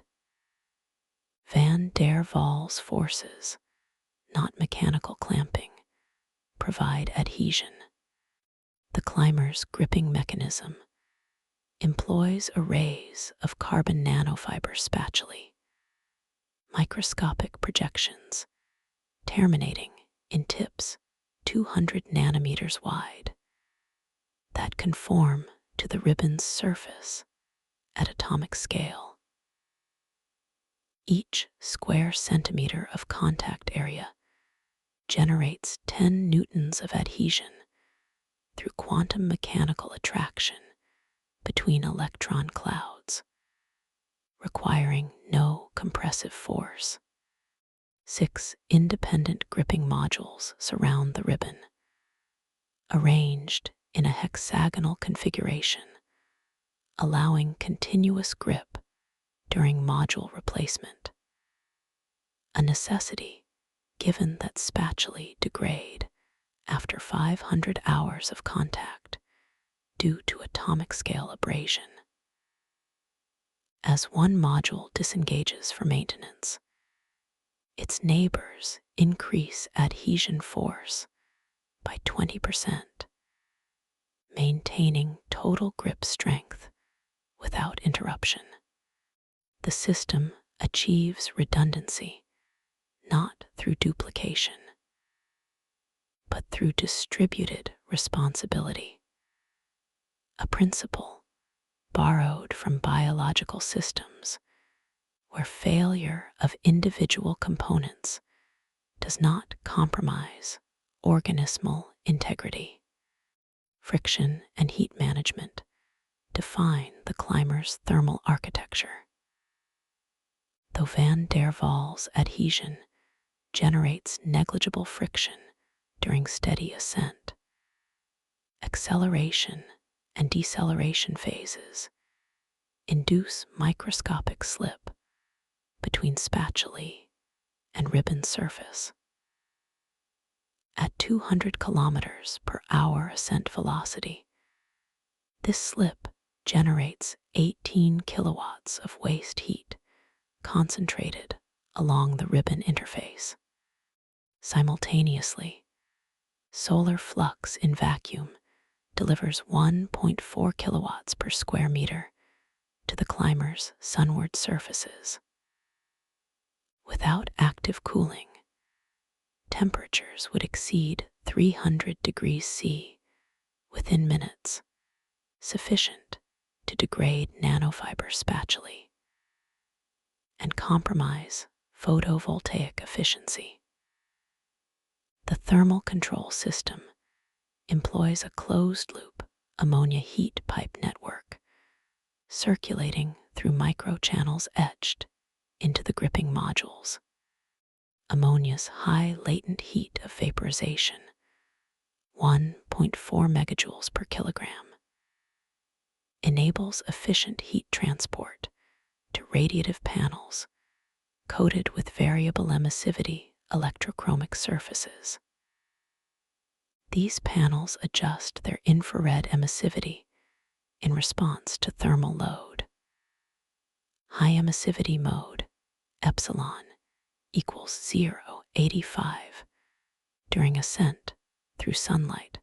Low emissivity mode, epsilon, equals 0.25 during eclipse passages to conserve heat. Waste heat rejection occurs not through convection, impossible in vacuum, but through blackbody radiation governed by the Stefan-Boltzmann law. The 45 square meters of radiative surface maintain equilibrium temperature at 45 degrees C during nominal operation, a thermal environment benign to both electronics and biological passengers. Climber diversity reflects mission specialization rather than technological divergence. Cargo climbers dominate traffic volume, rectangular modules 12 meters long, 8 meters wide, and 6 meters high, capable of carrying 22 metric tons of payload in standardized container configurations. Their gripping systems emphasize redundancy over speed. Ascent profiles prioritize energy efficiency over transit time, taking 7.2 days to reach geostationary orbit. Passenger climbers adopt aerodynamic profiles for the atmospheric segment of ascent, with pressurized cabins featuring large viewports oriented toward Earth. These vehicles carry only 4.5 tons of payload, 30 passengers, and life support systems, but incorporate additional radiation shielding for Van Allen belt transit. 8 millimeters of polyethylene integrated into cabin walls reduces radiation dose to 15 millisieverts for the 7-day journey, comparable to annual background exposure on Earth.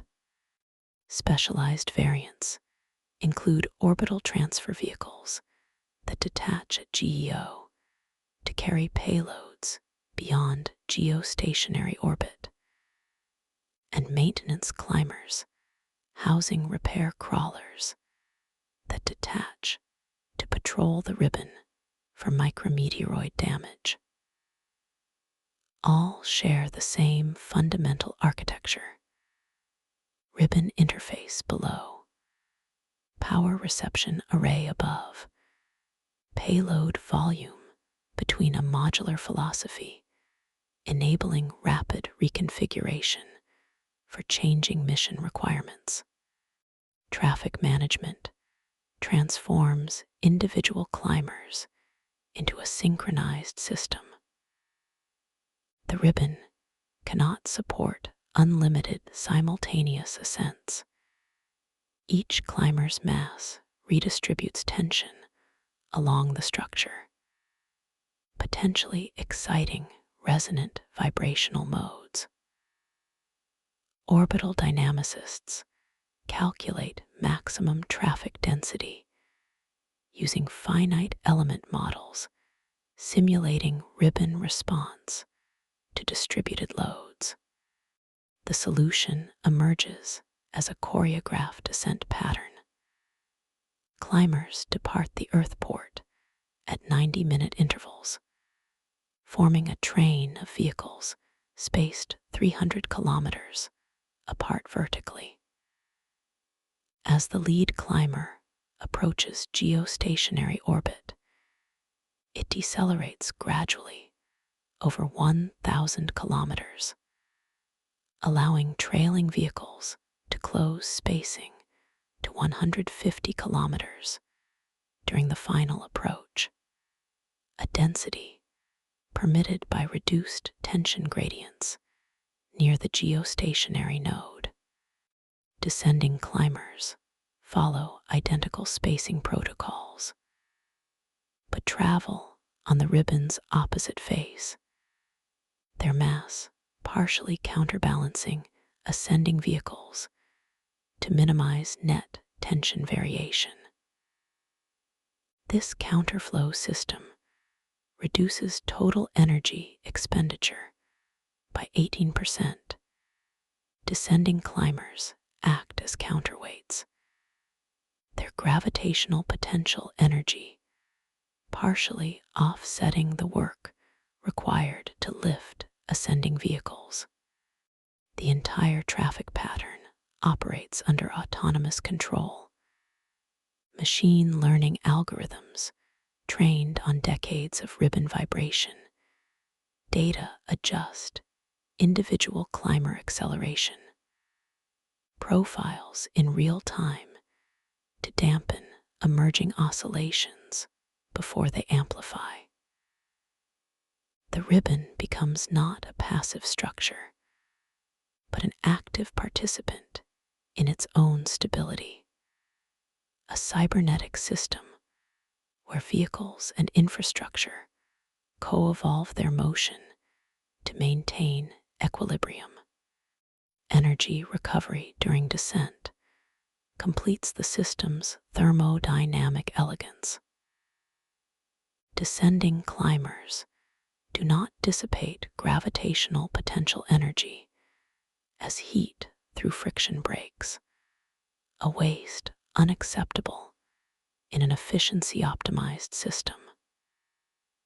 Instead, their drive motors operate as generators, converting kinetic energy into electricity as gravity pulls them earthward. This regenerative braking feeds 7.8 megawatts back into the climber's power bus, which transmits energy downward through conductive pathways integrated into the ribbon's boron nitride sheath.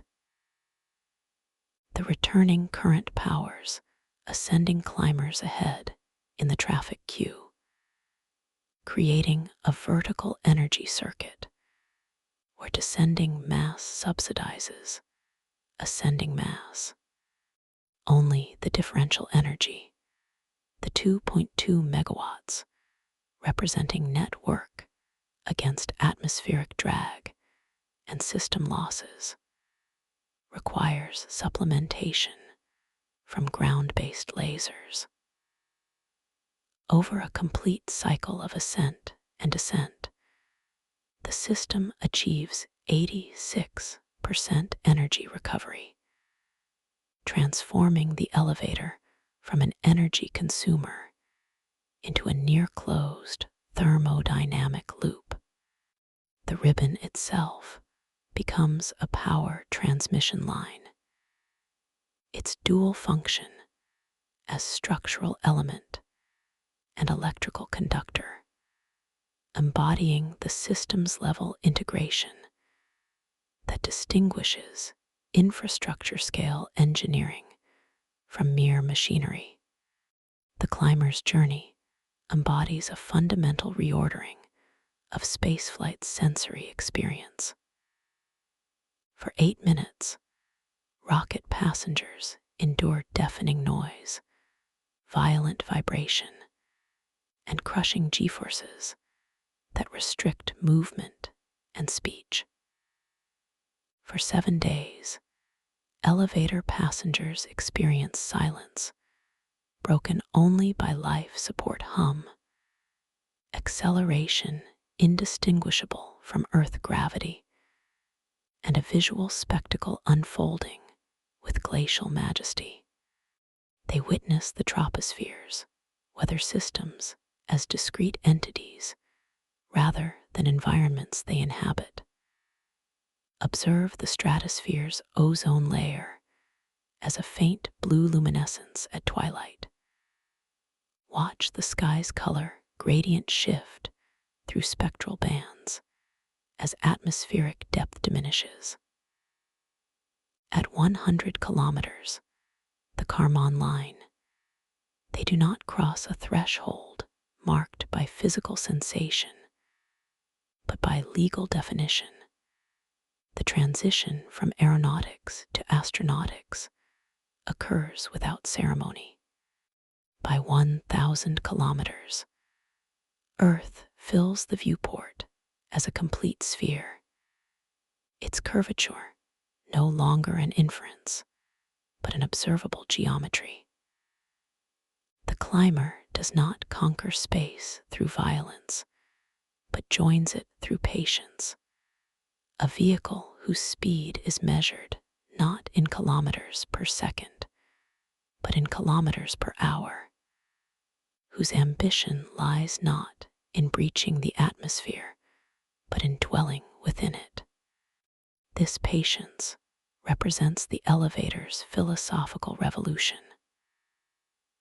Rockets treat space as a destination to be reached through explosive effort, a place one visits briefly before returning exhausted.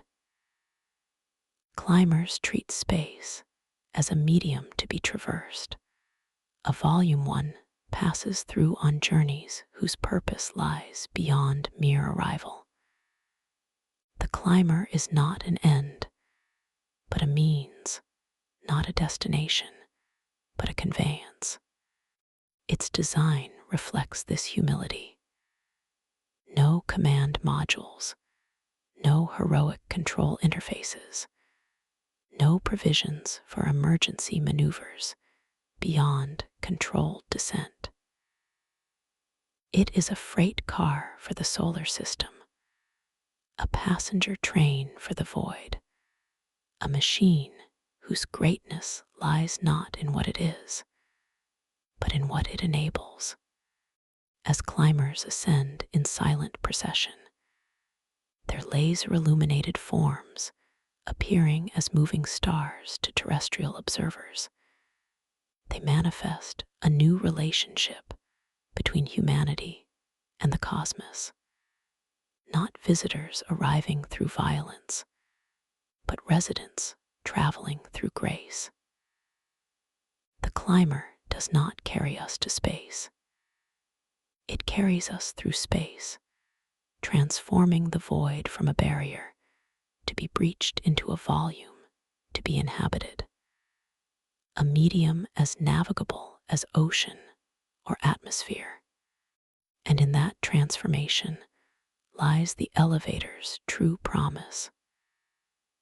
Not cheaper access to orbit, but the normalization of space itself as a place where humanity belongs. Chapter 6: The 7-Day Ascent. The journey begins not with ignition, but with release, a barely perceptible lurch as electromagnetic brakes disengage, and Van der Waals' adhesion takes hold. The climber departs the earth port not as a projectile escaping gravity's grasp, but as a bead ascending a thread suspended between worlds. Its velocity, 200 kilometers per hour, seems absurdly modest for a voyage to space. Yet this gentleness is the elevator's defining virtue. Where rockets subject passengers to 8 minutes of crushing acceleration followed by abrupt weightlessness, the elevator offers 7 days of continuity. Gravity does not vanish during ascent, it transforms. Passengers experience not zero-G until reaching geostationary orbit, but a gradual transition where Earth's gravitational pull diminishes, while centrifugal acceleration increases, their vector, some maintaining approximately 1 standard gravity throughout the journey. The human body, evolved for constant acceleration, registers no disorientation, only the slow, majestic unfolding of a world receding beneath the viewport. The first day belongs to weather. Departing the equatorial Pacific at dawn, the climber ascends through tropospheric layers, where cumulus clouds form discrete islands rather than enveloping blankets. At 2,000 meters, trade winds buffet the vehicle with forces measurable in newtons, but imperceptible to occupants. The ribbon's tension, absorbing atmospheric turbulence before it reaches the cabin. By 10,000 meters, the climber penetrates the tropopause, that thermal boundary where temperature ceases its steady decline, and stabilizes near minus 56 degrees C. Here, the sky's cerulean deepens to a rich cobalt as Rayleigh scattering diminishes with atmospheric density. Passengers witness weather systems as cartographic features rather than environments. Cyclonic spirals spanning continents, jet stream contrails tracing invisible rivers in the sky, the Terminator line separating day from night, advancing across ocean surfaces with geological slowness. The Kármán line at 100 kilometers, humanity's legal definition of space's threshold, passes without ceremony. No physical sensation marks the transition. Only instrumentation confirms the climber has ascended beyond the domain where aerodynamic flight remains possible. The boundary exists not in physics, but in convention, a reminder that space begins not at an altitude, but at a density. The second day reveals Earth's curvature not as an inference, but as an observable geometry. At 500 kilometers altitude, the horizon dips measurably below horizontal, a depression angle of 2.3 degrees calculable through simple trigonometry, but emotionally profound in direct observation. The atmosphere appears now as a distinct membrane, a luminous blue band hugging the planetary limb, its thickness equivalent to the skin on an apple scaled to Earth's dimensions. This visual metaphor becomes visceral. Humanity's entire biosphere, all weather, all life, compressed into a vanishingly thin shell against the blackness of space. Sunrises and sunsets occur every 90 minutes as the climber's orbital period shortens with altitude, each transition painting the atmospheric limb with spectral bands, deep reds at the shadow line, oranges and yellows in the illuminated zone, a faint violet airglow marking the mesopause, where atomic oxygen recombination emits photons. These repeated dawns do not disrupt circadian rhythms. Cabin lighting systems simulate a 24-hour cycle, while viewport electrochromic filters dim during orbital night to preserve the spectacle of city lights tracing continental coastlines below. Radiation becomes the invisible companion of the third day. At 1,000 kilometers altitude, the climber enters the inner Van Allen belt, a toroidal region where Earth's magnetosphere traps protons with energies exceeding 100 megaelectronvolts. These particles, remnants of solar wind captured by geomagnetic fields, pose no immediate threat to shielded passengers, but register on dosimeters with rising urgency. The cabin's radiation protection employs a dual strategy. 8 millimeters of polyethylene integrated into hull walls provides hydrogen-rich shielding that efficiently scatters high-energy protons through elastic collisions, while water tanks surrounding passenger compartments serve as supplemental barriers.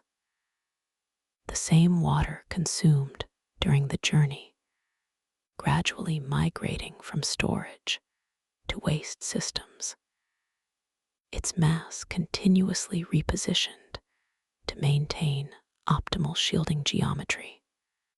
Total radiation dose for the 7-day transit accumulates to approximately 15 millisieverts, comparable to 3 CT scans or the annual exposure of airline crew members. For occasional travelers, this represents an acceptable risk. For frequent elevator personnel, it necessitates career dose monitoring and rotation schedules. The radiation environment is not a barrier to be overcome, but a condition to be managed, a permanent feature of the space environment, as navigable as ocean currents or atmospheric pressure gradients. The fourth day belongs to silence. With atmospheric density reduced to 10-12 kilograms per cubic meter, effectively vacuum, the climber's passage generates no aerodynamic noise. The only sounds originate within life support systems, circulating air through HEPA filters, thermal control pumps moving ammonia through heat exchangers, the subtle hum of power conversion as laser energy strikes photovoltaic arrays. This acoustic purity contrasts starkly with rocket flight's violence. Space is not reached through noise, but through its absence. Passengers experience not isolation, but connection, the viewport framing Earth as a complete world, its continents and oceans forming a coherent geography impossible to perceive from surface vantage points. The psychological effect, documented in astronaut testimony as the overview effect, manifests not as sudden epiphany, but as gradual recalibration. National boundaries vanish not metaphorically, but literally. No human demarcation survives orbital perspective. Weather systems reveal themselves as planetary scale phenomena. The Amazon's evapotranspiration feeds rainfall across continents. Ocean currents redistribute thermal energy across hemispheres. The climber becomes a vessel not merely of transportation, but of cognition, a platform from which Earth transforms from an environment into an entity. The fifth day traverses the outer Van Allen belt's electron-rich domain between 13,000 and 60,000 kilometers altitude. Here, lower energy electrons pose different challenges than inner belt protons.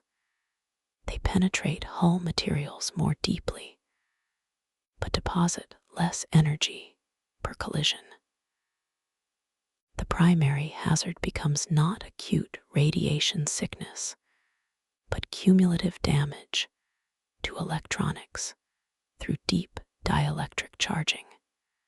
Redundant computer systems employ radiation-hardened silicon-on-insulator processors, while critical avionics are physically shielded within tungsten enclosures.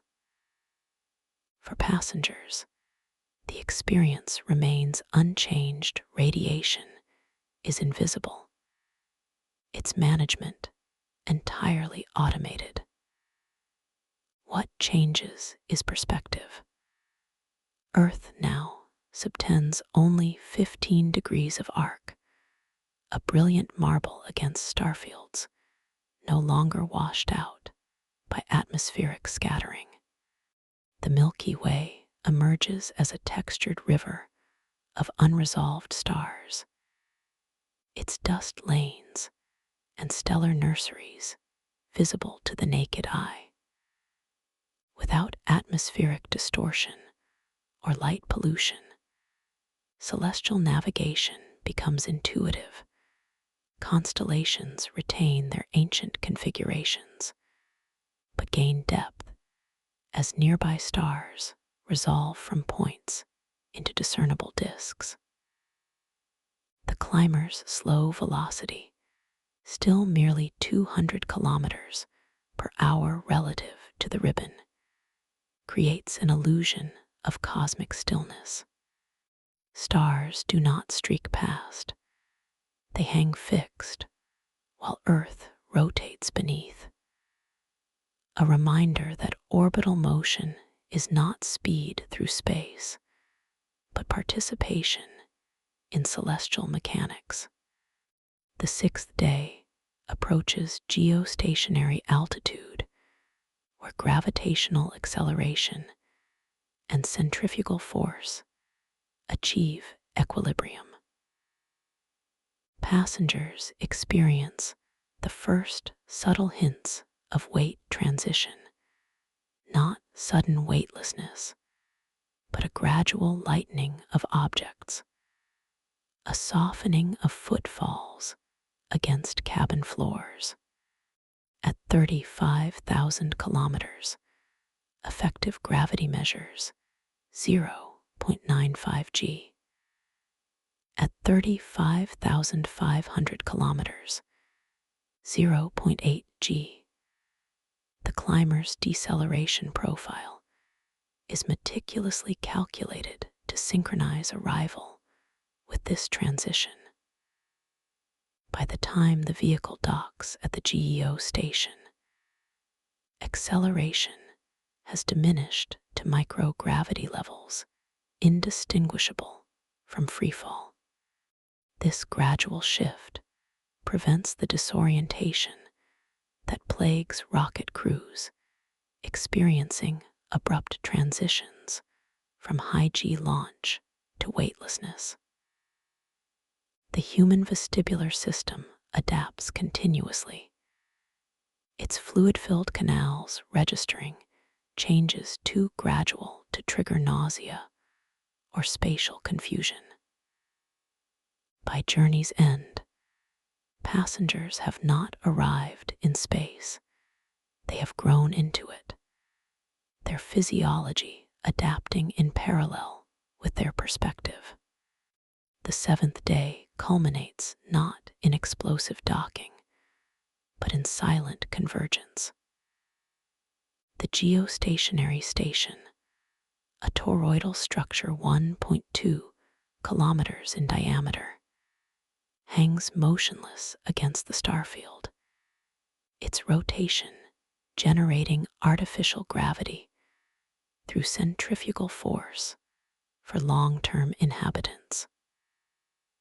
The climber approaches at walking pace, magnetic couplers engaging with barely audible resonance. Hatches seal, pressure equalizes, and passengers float through transfer corridors into a world where up is defined not by planetary gravity, but by station architecture. They have not conquered space through violence. They have joined it through patience. This 7-day rhythm transforms spaceflight's fundamental character.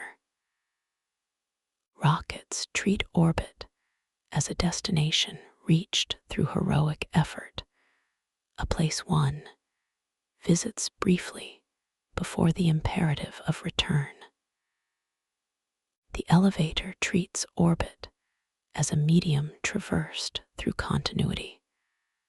A volume one passes through on journeys whose purpose lies beyond arrival. The climber's velocity is not a limitation, but a feature.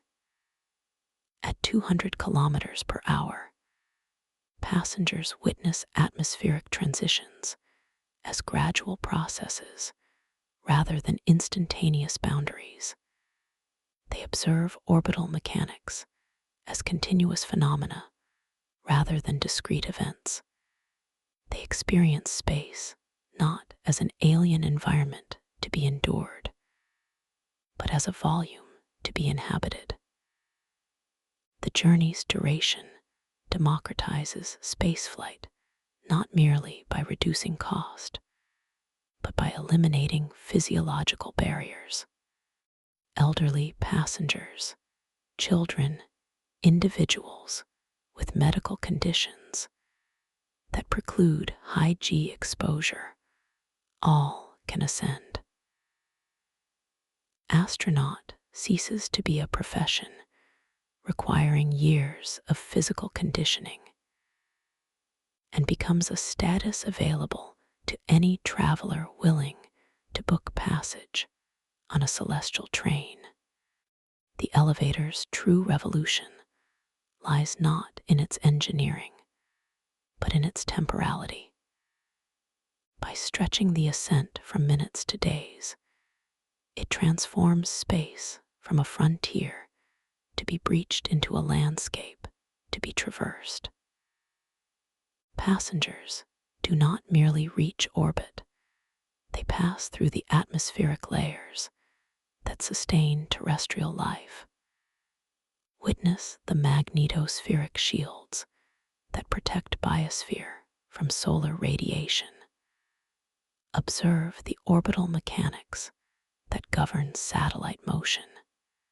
The journey becomes educational not through instruction, but through direct experience.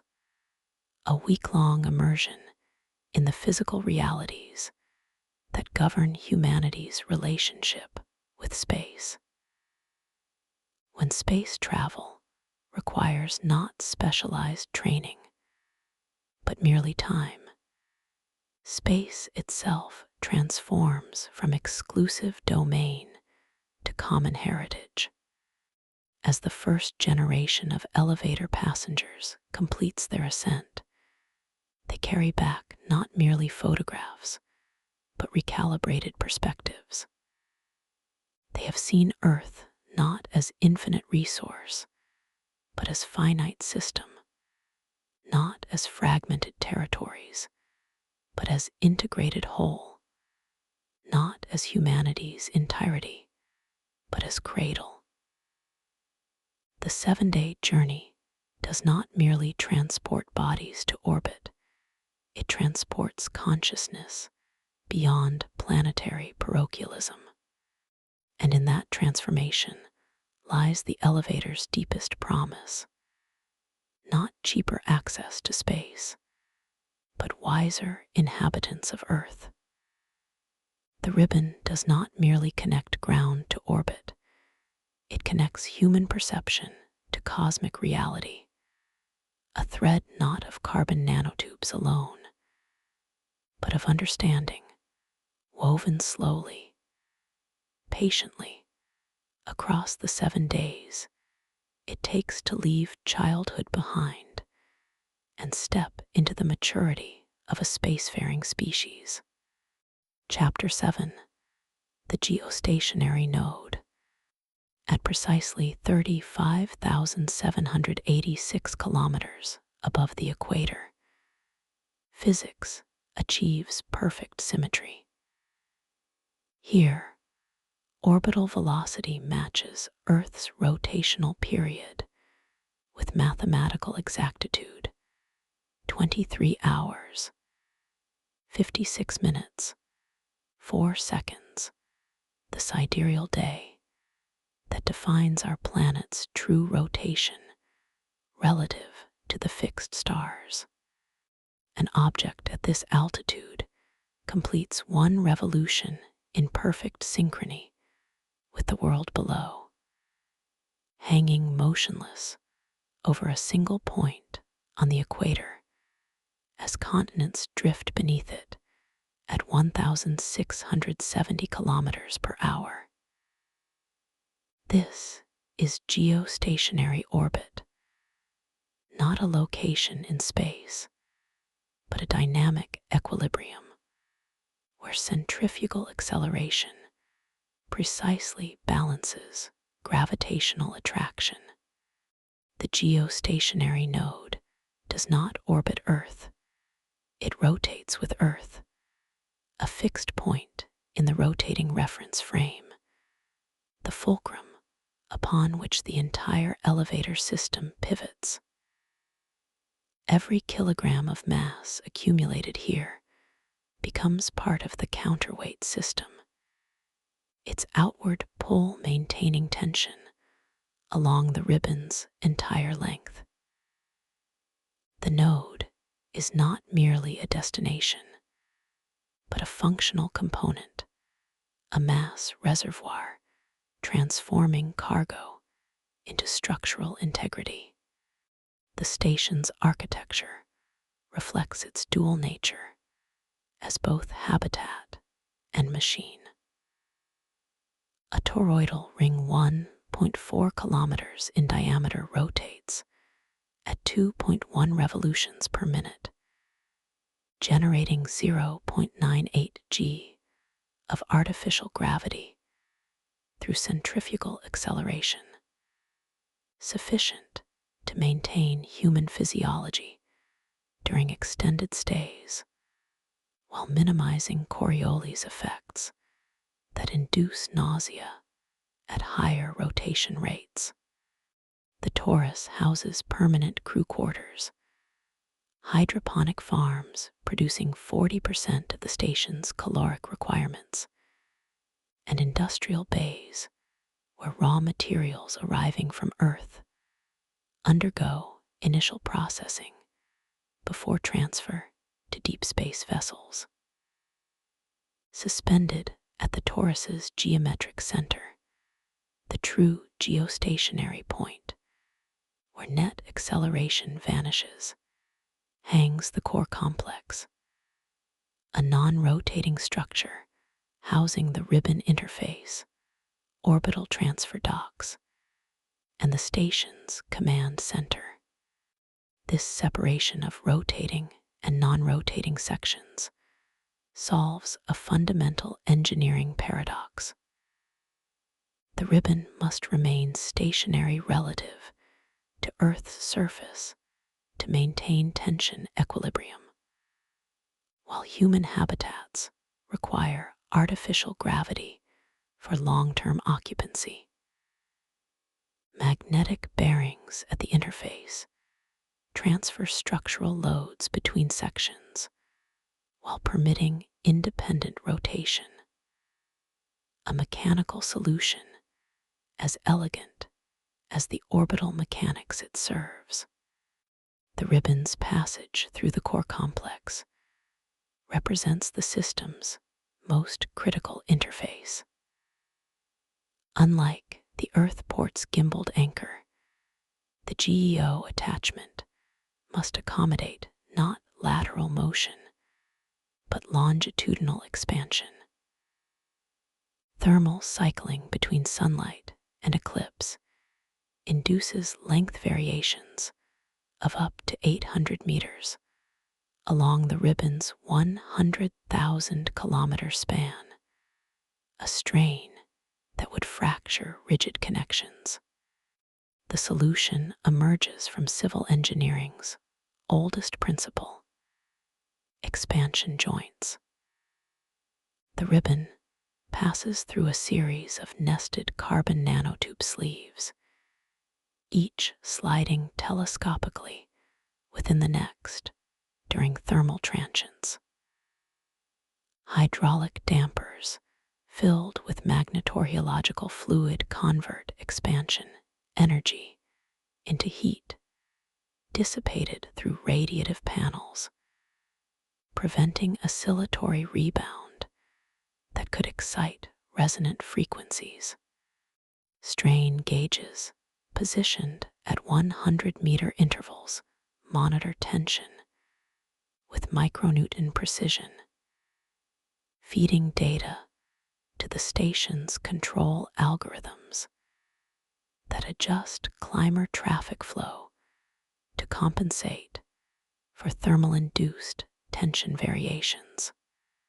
During eclipse seasons, when Earth's shadow passes over the node for up to 72 minutes daily, ribbon temperature drops 150 degrees C in 20 minutes, requiring preemptive climber acceleration profiles that maintain minimum tension thresholds. The system operates not as static infrastructure, but as a responsive organism, its physiology adapting to celestial cycles with metabolic regularity. Orbital transfer operations define the node's economic purpose.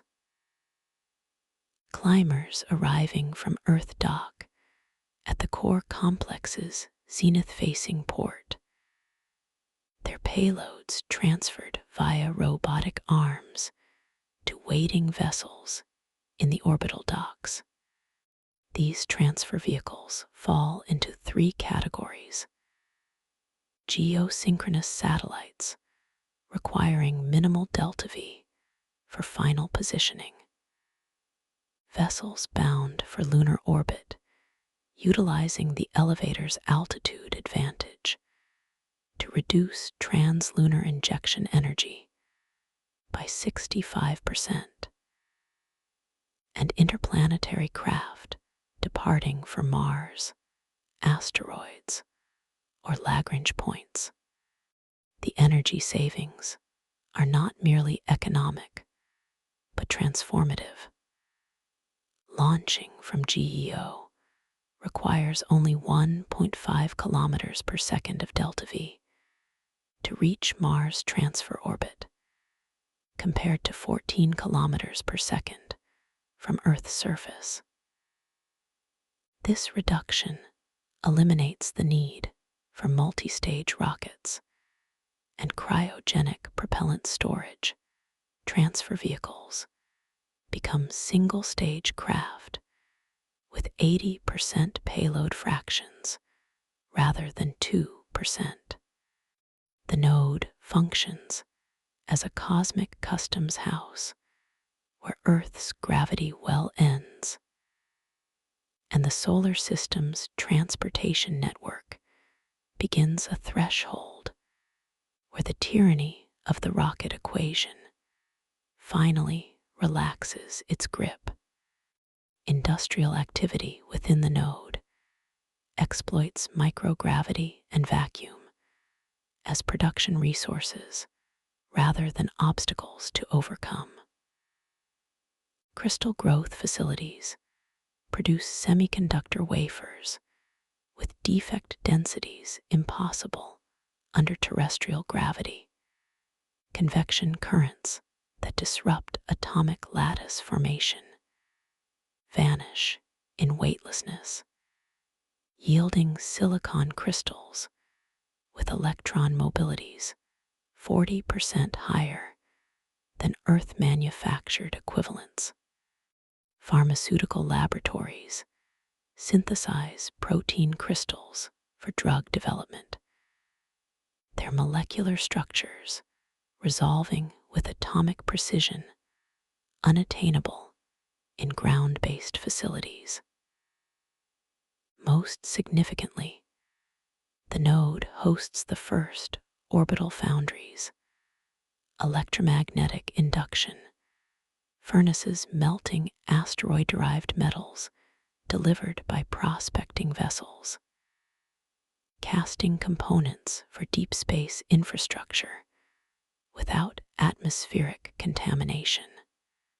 These industries do not exist despite the space environment, but because of it, a fundamental inversion of spaceflight's historical paradigm, where every operation fought against vacuum and weightlessness. At the node, the environment becomes collaborator rather than adversary. Radiation protection defines habitat architecture in ways invisible to terrestrial construction. Beyond the Van Allen belt's inner zone, but still within Earth's magnetospheric protection, the node receives an annual radiation dose of 180 millisieverts, 9 times terrestrial background, but manageable through shielding strategies. The torus's outer hull incorporates a 15-centimeter water jacket, not merely for thermal regulation, but as hydrogen-rich radiation shielding that efficiently scatters galactic cosmic rays through elastic collisions. Water's dual function exemplifies orbital engineering's resource constraints. The same mass that protects against radiation also serves as reaction mass for attitude control thrusters, and emergency oxygen source through electrolysis.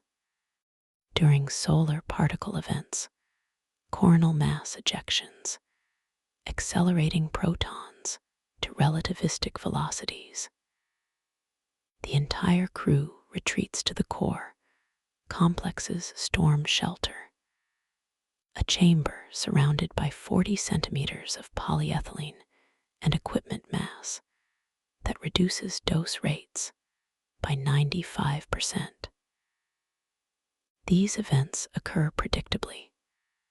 Solar observatories provide 18 to 48 hours warning, allowing crew to secure operations before the particle wave arrives.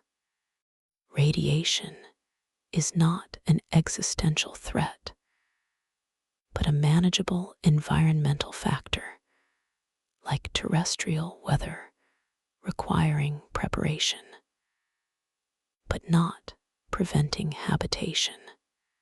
The counterweight extension beyond geostationary orbit completes the system's mechanical symmetry. From the node, the ribbon continues outward for an additional 64,000 kilometers. Its mass distributed along this upper segment, generating the centrifugal force that maintains tension throughout the structure. This extension serves multiple purposes beyond structural necessity.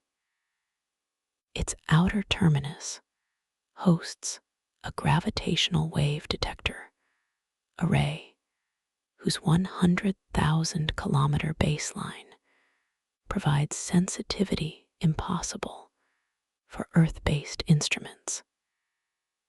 Its midsection houses solar power satellites beaming gigawatts to lunar bases via microwave transmission, and its entire length functions as a cosmic ray observatory where particle impacts at different altitudes map the energy spectrum of galactic radiation. The counterweight is not dead mass, but productive infrastructure, a recognition that every kilogram deployed beyond GEO must earn its launch cost through scientific or economic return.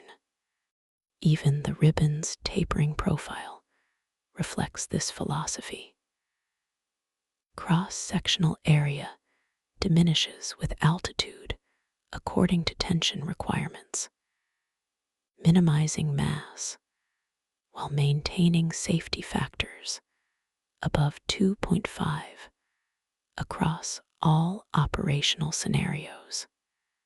Traffic management at the node represents orbital mechanics made manifest in scheduling algorithms. With climbers arriving every 90 minutes from Earth and departing every 120 minutes toward the counterweight extension, the core complex functions as a celestial rail yard where timing errors of seconds could induce catastrophic oscillations. Arrival sequences follow strict protocols. Descending climbers dock first, their mass partially offsetting the tension increase from arriving ascending vehicles. Transfer operations occur during quiet periods when no climbers are within 2,000 kilometers of the node, minimizing dynamic perturbations during delicate docking maneuvers.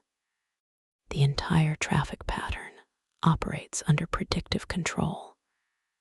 Machine learning algorithms trained on decades of ribbon vibration data adjust individual climber velocities by meters per second days in advance to prevent resonant frequency excitation.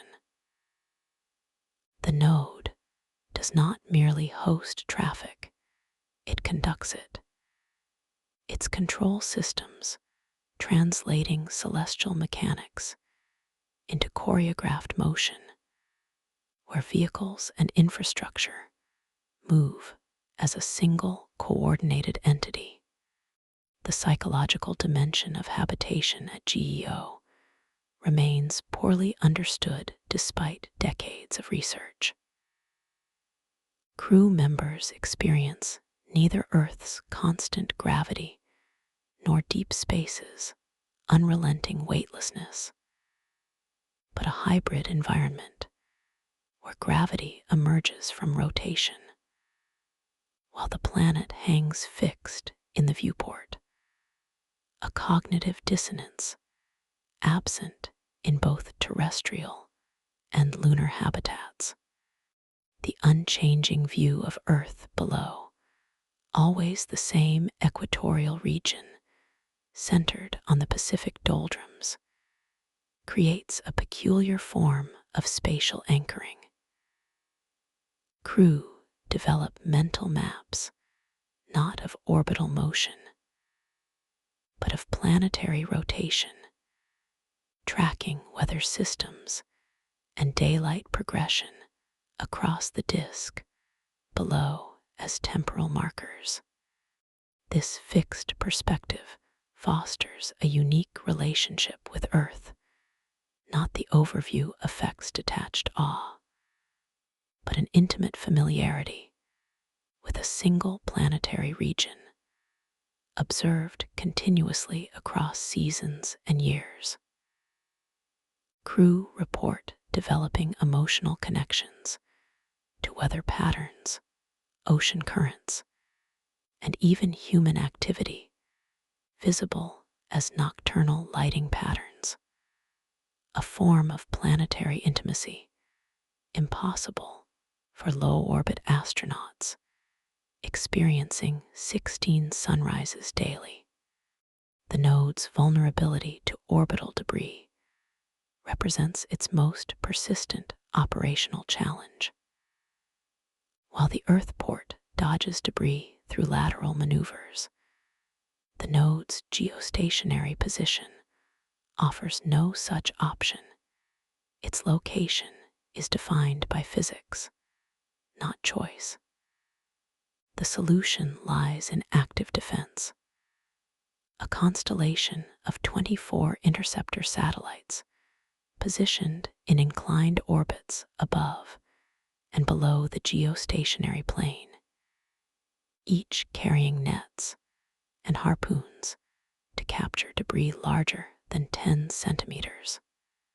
Laser brooms stationed on the node's exterior vaporize surface material from smaller objects, inducing thrust that deorbits them within weeks.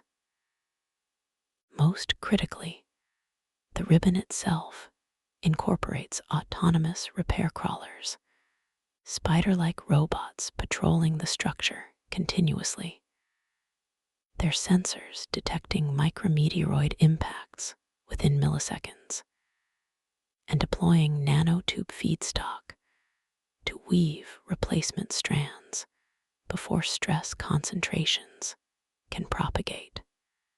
These systems operate with such reliability that the node has maintained continuous operation for 37 years without a single debris-induced failure, a testament not to invulnerability, but to layered redundancy, where multiple defense systems overlap to ensure survival. What distinguishes the geostationary node from all previous space habitats is its permanence. The International Space Station required regular reboosts to counteract atmospheric drag. Lunar bases depend on resupply from Earth. Even Mars colonies face periodic isolation during planetary conjunctions. The node requires none of these compromises. Its geostationary position experiences negligible drag. Its connection to Earth via the ribbon ensures continuous resupply and emergency evacuation capability. Its position within Earth's magnetosphere provides radiation protection absent in deep space. It is not a temporary outpost, but a permanent settlement, a place where generations may live, work, and raise children without ever returning to Earth's surface. Children born at the node experience gravity not as planetary attraction, but as rotational acceleration. They learn orbital mechanics not as abstract theory, but as daily reality. They view Earth not as home, but as a celestial body observed with scientific detachment. They represent humanity's first true space-native generation, a species beginning its transition from planetary to cosmic existence. The node's ultimate significance lies not in its engineering, but in its symbolism. For millennia, humanity's relationship with the sky was defined by looking upward, from cave paintings tracking lunar cycles to telescopes mapping galactic structure. The elevator inverts this relationship. At the node, Earth hangs below, a world observed from above. Its weather systems and human civilizations visible as integrated phenomena rather than fragmented territories. This perspective shift is not merely visual, but cognitive. Problems that seem intractable from the surface, climate regulation, resource distribution, geopolitical conflict, reveal their systemic nature when viewed as planetary scale processes. The node does not solve these problems directly, but it provides the vantage point from which solutions become conceivable. It is not a technological artifact, but a cognitive tool, a platform that expands not merely our reach into space, but our understanding of Earth itself. As the ribbon hums with the passage of climbers, and the torus rotates with mechanical regularity, the geostationary node embodies a new phase in humanity's cosmic journey. We have not merely built a structure in space. We have constructed a permanent threshold between planetary and interplanetary existence, a place where Earth's gravity well ends not abruptly, but gradually, where space transforms from destination to medium, where humanity's future unfolds not in violent escapes from our cradle, but in patient, continuous expansion beyond it. The node hangs in perfect balance, not merely between gravity and centrifugal force, but between past and future, a fixed point in the rotating cosmos, from which we may finally look outward, not as visitors to space, but as residents of the solar system. Chapter 8: The Economics of the Sky. The rocket equation is not merely an engineering constraint. It is an economic prison. For every kilogram delivered to low Earth orbit, conventional rockets must expend approximately 20 kilograms of propellant, a tyranny of mass ratios dictated by Tsiolkovsky's 1903 derivation that has governed spaceflight economics for over a century. This fundamental relationship between delta V requirements and propellant mass creates a cost floor that no incremental improvement in engine efficiency or materials science can breach. Even with fully reusable launch vehicles achieving aircraft-like operations, the physics remains unyielding. Reaching orbit demands expending 90% of a vehicle's initial mass as reaction mass. The consequence is stark. Launch costs have stubbornly remained above $1,000 per kilogram, even in the most optimistic commercial scenarios, relegating space access to governments, militaries, and corporations with billion-dollar budgets. The space elevator does not optimize within this constraint. It obliterates it by eliminating propellant requirements entirely. The elevator reduces the theoretical energy cost of reaching geostationary orbit to approximately 50 megajoules per kilogram, equivalent to $1, and 40 cents worth of electricity at industrial rates. The operational cost of $95 per kilogram represents not a technological miracle, but thermodynamic inevitability.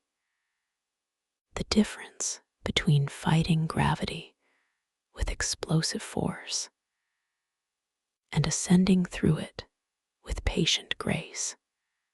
This 100-fold reduction in access costs transforms space from a domain of scarcity to one of abundance. Orbital real estate, once rationed by launch manifests years in advance, becomes available on demand. Universities in developing nations, unable to secure slots on government launch manifests, can deploy dedicated research satellites for under $50,000, democratizing space science as profoundly as the internet democratized information. Pharmaceutical companies establish microgravity manufacturing facilities, producing protein crystals with atomic precision unattainable on Earth, yielding drugs with 40% higher bioavailability. Semiconductor fabs in orbit produce defect-free silicon wafers, their electron mobilities enhanced by the absence of convection currents during crystal growth. These industries do not exist despite the space environment, but because of it, a fundamental inversion where vacuum and weightlessness transform from obstacles into production resources. The elevator enables not merely cheaper access to space, but economically viable space-based industry, a distinction that separates infrastructure from transportation. Space-based solar power transitions from speculative concept to cornerstone of terrestrial energy infrastructure. Photovoltaic arrays positioned in geostationary orbit operate at 99% capacity factor, unobstructed by night, weather, or atmospheric absorption, generating 8 times more energy per square meter than equivalent terrestrial installations. Microwave power transmission systems, refined through decades of experimental validation, beam gigawatt-scale energy to rectina farms spanning coastal deserts. The rectinas, mesh structures allowing sunlight penetration to underlying agriculture, convert microwave energy to electricity with 85% efficiency, while occupying land compatible with dual-use farming. A single 1-kilometer wide orbital array delivers continuous power equivalent to 3 nuclear reactors, with levelized costs falling below 3 cents per kilowatt hour once deployment infrastructure exists. The elevator enables this transition not through technological breakthrough, but through economic viability. Launching the 10,000 metric tons of solar array components required for a single gigawatt installation costs $950 million via elevator versus $200 billion via conventional rockets, a difference between feasibility and fantasy. Within 2 decades of elevator operations, space-based solar contributes 12% of global baseload electricity, its deployment accelerating as launch costs decline through economies of scale. The environmental consequence is profound. Terrestrial fossil fuel consumption for electricity generation declines by 28% without requiring behavioral changes or political consensus, merely the consequence of superior economics.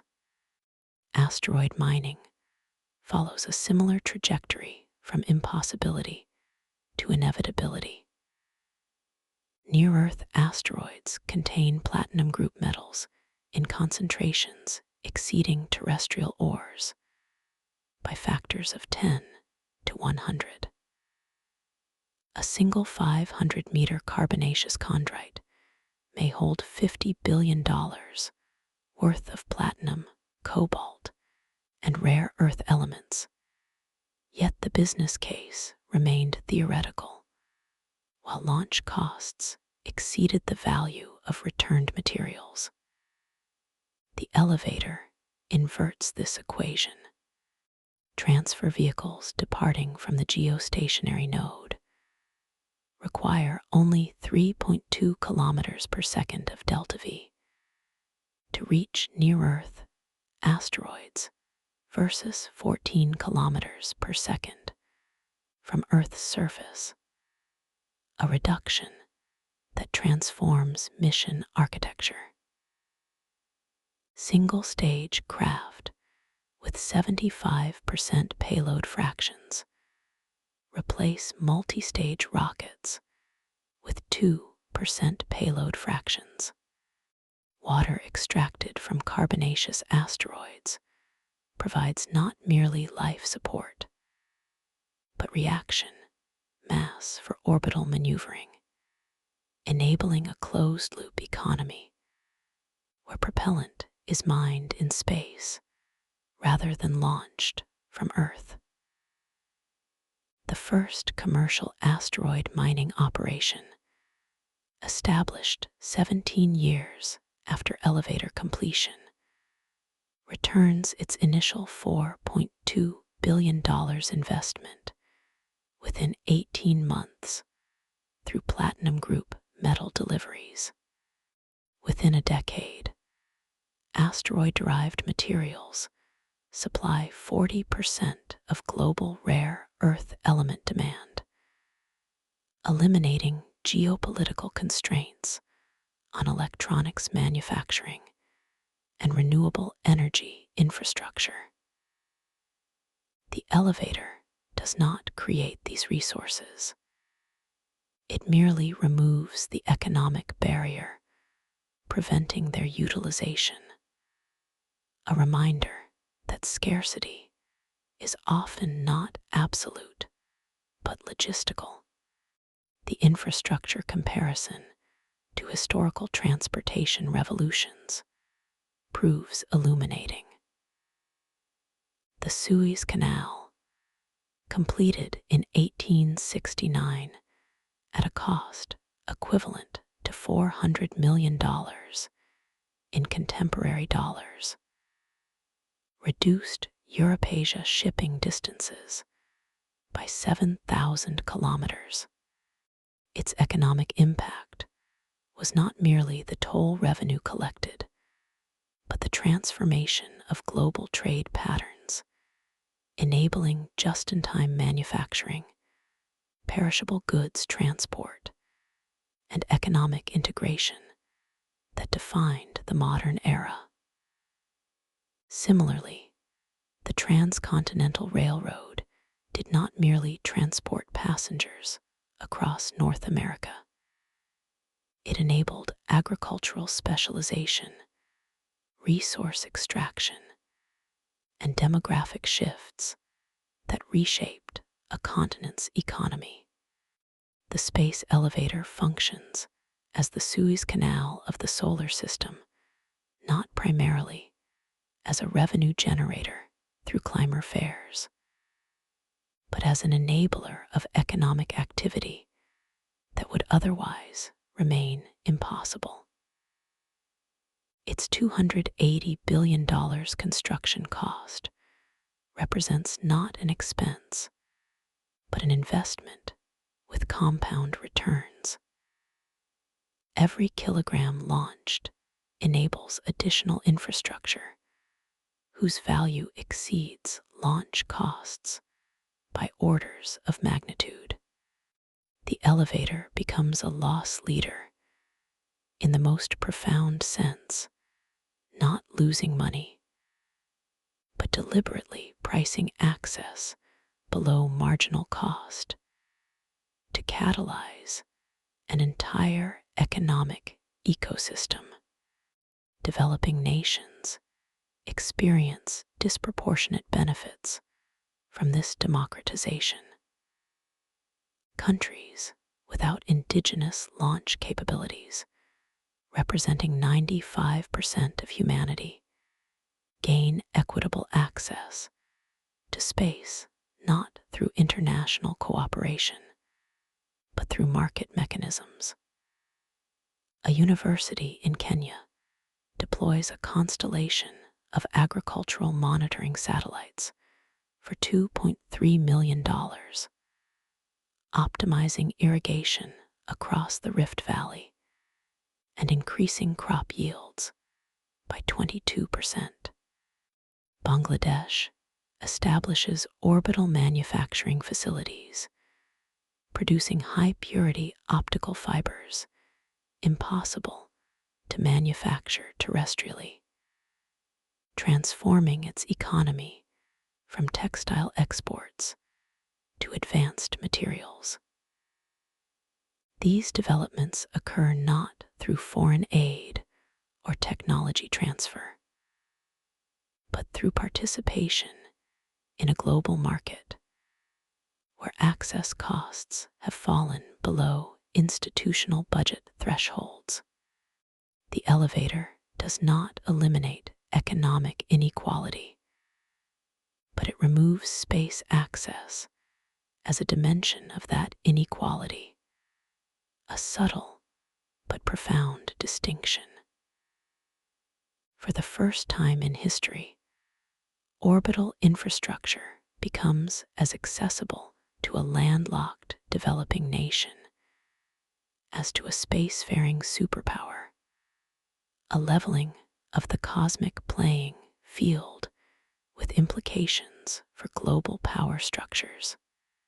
The orbital debris economy emerges as an unexpected consequence of abundant access, with launch costs reduced by 2 orders of magnitude. Active debris removal transitions from theoretical concept to profitable enterprise. Specialized climbers equipped with nets, harpoons, and ion beam shepherds capture derelict satellites and rocket bodies, deorbiting them for safe atmospheric re-entry or towing them to graveyard orbits. Insurance markets develop around debris collision risk, with premiums calculated from real-time tracking data and avoidance maneuver probabilities. The economics prove self-reinforcing. As debris density declines, insurance costs fall, enabling more intensive orbital operations that generate additional revenue to fund further cleanup.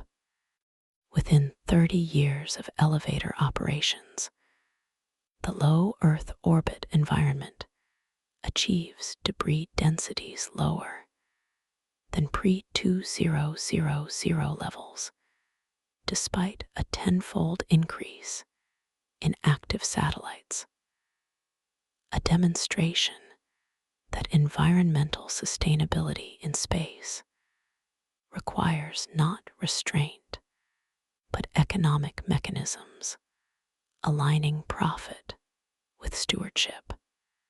The psychological transformation of space economics proves as significant as the material one. For 6 decades, spaceflight operated under a paradigm of rationing.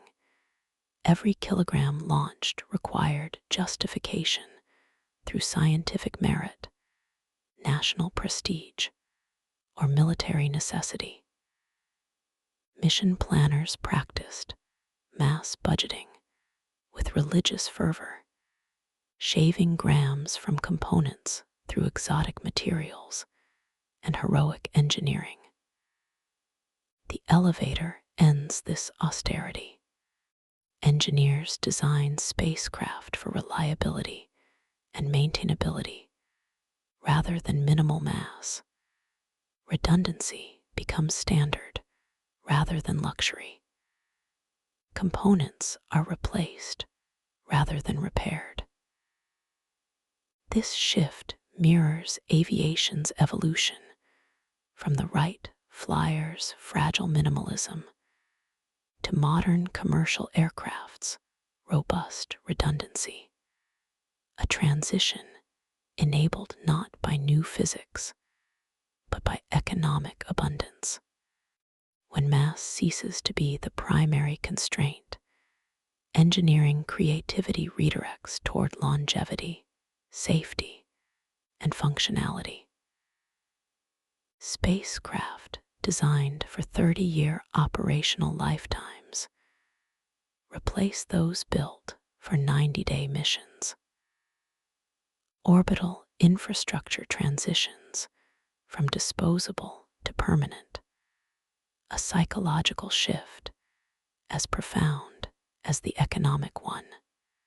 The elevator's true economic legacy lies not in specific industries enabled, but in the transformation of humanity's relationship with physical constraints. For all of history, civilization has operated within planetary boundaries, finite resources, fixed geography, atmospheric limitations. The elevator does not eliminate these boundaries, but renders them optional. Heavy industry migrates to orbit not through regulation, but through economics. Manufacturing processes requiring vacuum or microgravity become cheaper off-world. Energy generation shifts to space not through environmental mandates, but through superior efficiency. Resource extraction expands beyond Earth not through depletion anxiety, but through abundance economics. This transition occurs not as a coordinated plan, but as the emergent property of rational actors responding to price signals, a market-driven expansion beyond planetary limits that no political ideology could mandate or prevent. Critics correctly note that the elevator does not solve all space access challenges. Reaching Mars still requires propulsion systems. Surviving cosmic radiation demands shielding solutions. Closed-loop life support remains complex regardless of launch costs. But these challenges differ fundamentally from the rocket equation's tyranny. They represent solvable engineering problems rather than thermodynamic inevitabilities. The elevator removes the primary barrier that has constrained space development for a century, revealing secondary challenges that prove tractable when resources are abundant rather than rationed. This distinction between primary and secondary constraints defines infrastructure's role, not solving every problem, but removing the bottleneck that prevents other solutions from emerging. As the elevator approaches its 50th year of operation, its economic impact becomes visible not in launch manifests, but in terrestrial indicators. Global energy poverty declines as space-based solar reaches remote regions. Rare earth element prices stabilize as asteroid mining supplements terrestrial sources. Climate change mitigation accelerates as heavy industry migrates off-world. The elevator itself recedes from public consciousness, not because it becomes unimportant, but because it becomes mundane. Like fiber optic cables beneath oceans or interstate highways across continents, it functions as invisible infrastructure enabling civilization's functioning. Its $280 billion construction cost proves trivial against the $17 trillion in cumulative economic activity it enables over 5 decades, a return on investment exceeding any infrastructure project in human history. The ultimate economic lesson of the space elevator is deceptively simple. Access transforms value.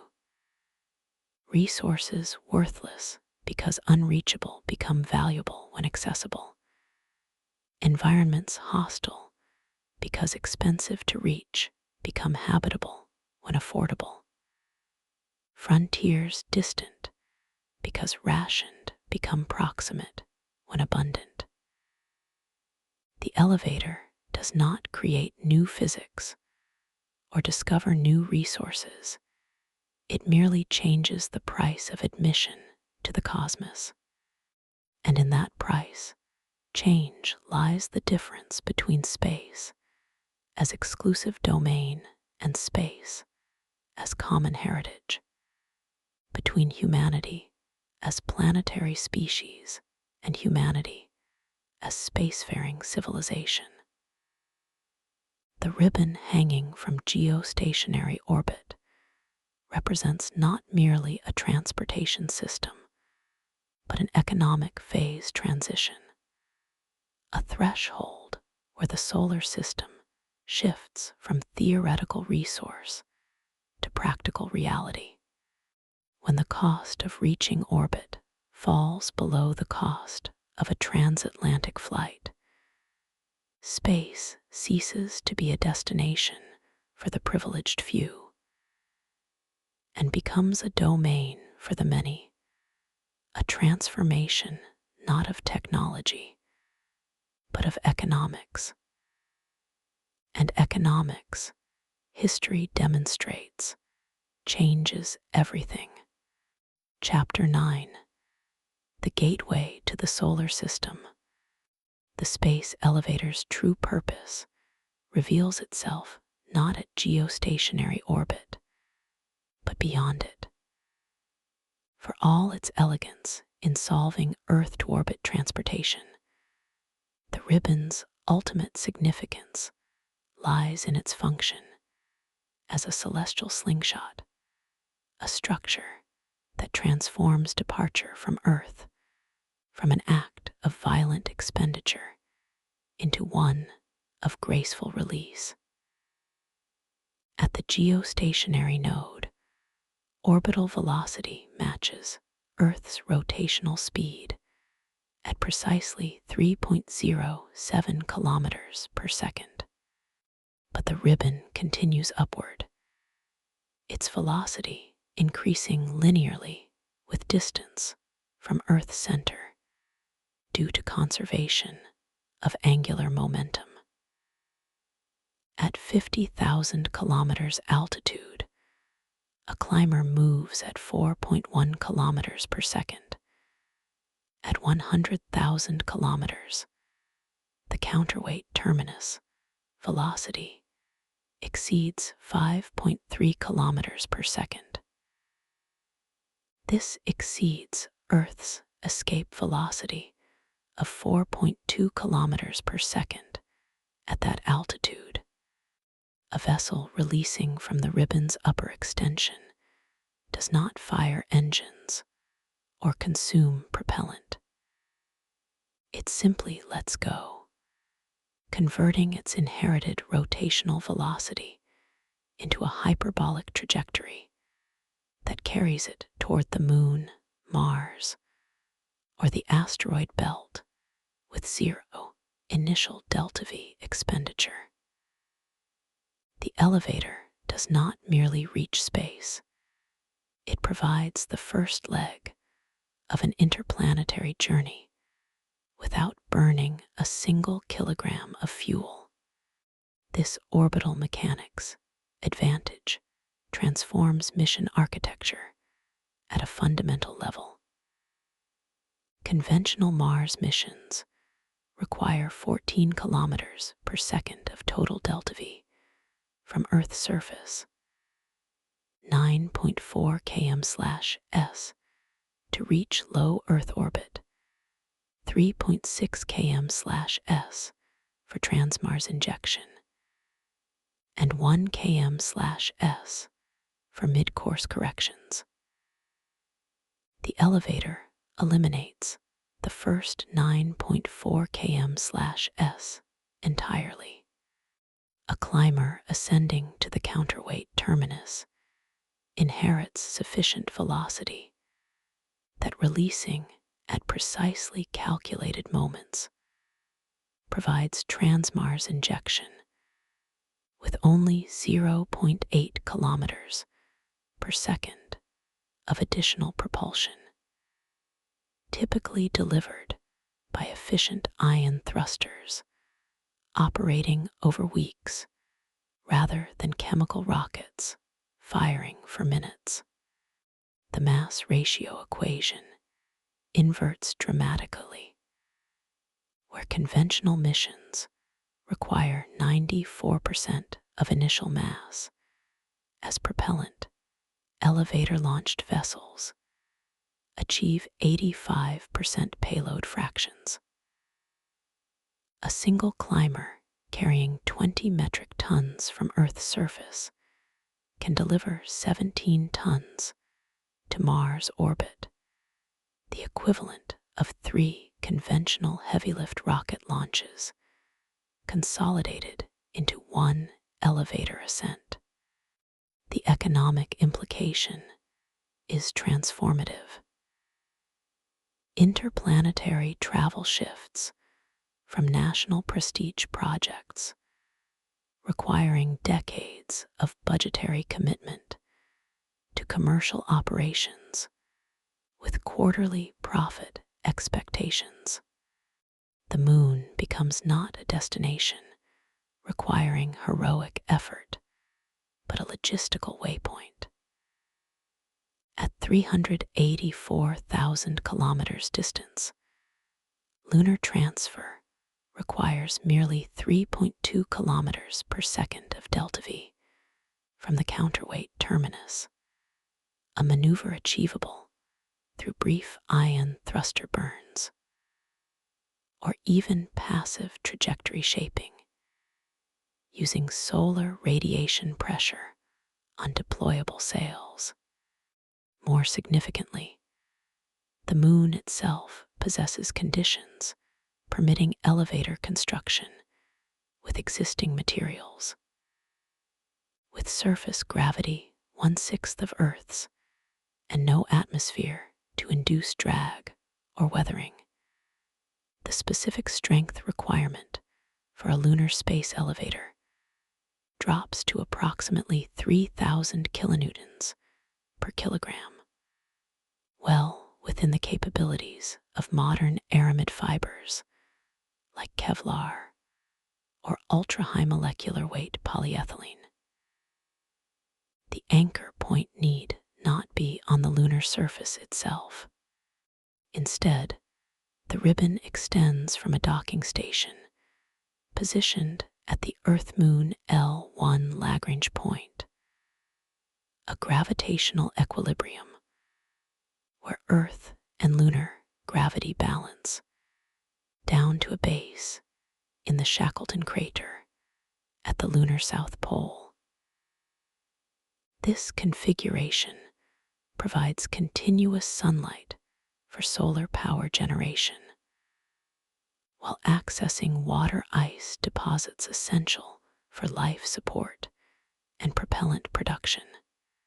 A second ribbon extends from L1 toward Earth, terminating at a way station 56,000 kilometers above the lunar surface. The resulting architecture forms a 3-node transportation triangle: Earth elevator to L1 way station to lunar surface, a system where vessels transfer between ribbons without propulsive maneuvers, their trajectories shaped entirely by gravitational dynamics and ribbon release timing. Mars presents greater challenges, but follows the same principle. With 38% of Earth's gravity, a Martian elevator requires specific strength of approximately 15,000 kilonewtons per kilogram, still beyond current material capabilities, but potentially achievable with second-generation carbon nanotube composites. The counterweight problem finds an elegant solution in Phobos, Mars's inner moon, orbiting at 9,378 kilometers altitude, conveniently beyond the area stationary orbit altitude of 17,032 kilometers. Phobos's orbital period of 7.6 hours is shorter than Mars's rotational period of 24.6 hours, meaning it does not occupy a stationary position. However, a ribbon anchored to Phobos and extending downward would sweep across Mars's surface like a cosmic lasso, its lower terminus tracing a path between 5 degrees N and 5 degrees S latitude. Transfer stations positioned along this path would rendezvous with the descending ribbon for brief windows every 11 hours, capturing cargo through magnetic couplers before the ribbon swept onward. This dynamic anchor system eliminates the need for a massive counterweight while leveraging existing celestial mechanics. A reminder that infrastructure need not fight planetary dynamics, but can harmonize with them. The Phobos elevator would not merely transport cargo to Mars's surface. It would enable the moon itself to become a refueling depot. Its regolith processed for water ice to produce liquid oxygen and hydrogen for deep space missions beyond the Martian system. These extraterrestrial elevators transform the solar system from a collection of isolated destinations into an integrated transportation network. A cargo container departing Singapore's port might be loaded onto a container ship, transferred to an Earth elevator climber at the equatorial Pacific platform, ascend 7 days to geostationary orbit, transfer to an interplanetary vessel that releases from the counterweight terminus toward the moon, dock at the L1 station, transfer to a lunar elevator climber, and descend to a base in Shackleton Crater, all without its contents experiencing forces exceeding 1 gravity or requiring repackaging between transit modes.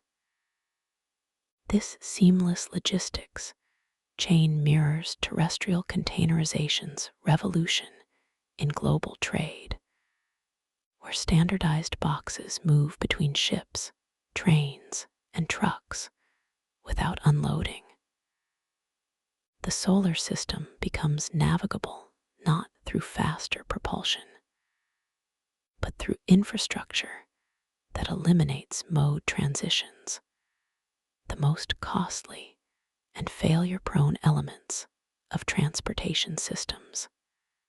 Journey times remain governed by orbital mechanics: 6 months to Mars, 3 days to the moon.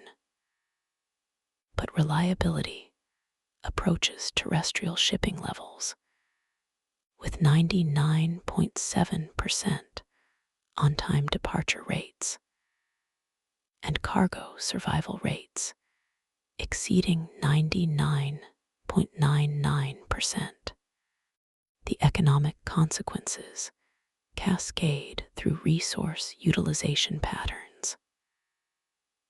Asteroid mining transitions from speculative venture to core industry when return on investment calculations incorporate elevator launch costs of $95 per kilogram rather than $20,000. Near-Earth asteroids rich in platinum group metals become economically viable targets, not because their composition changes, but because the delta V required to reach them drops from 14 km/s to 3.2 km/s when departing from the elevator's counterweight terminus.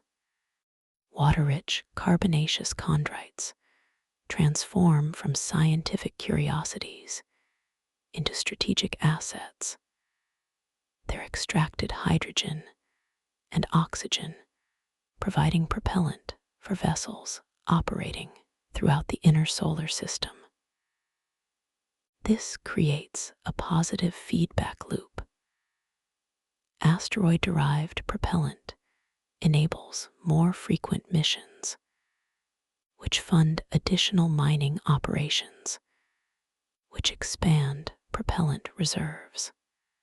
Within 3 decades of elevator operations, over 70% of propulsion mass used for interplanetary travel originates from space-based sources rather than Earth-launched propellant, a milestone marking humanity's transition from a single planet to a multi-body civilization. The psychological transformation proves equally profound. For 60 years, space exploration operated under the expedition model. Missions planned years in advance. Crews trained for specific objectives. Return to Earth treated as mission success criteria. The elevator network enables the settlement model, continuous presence, routine resupply, permanent habitation. Lunar bases no longer require multi-year stockpiles of consumables.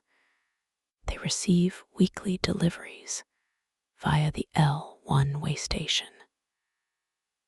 Martian colonies maintain population growth through regular immigration rather than closed-loop reproduction.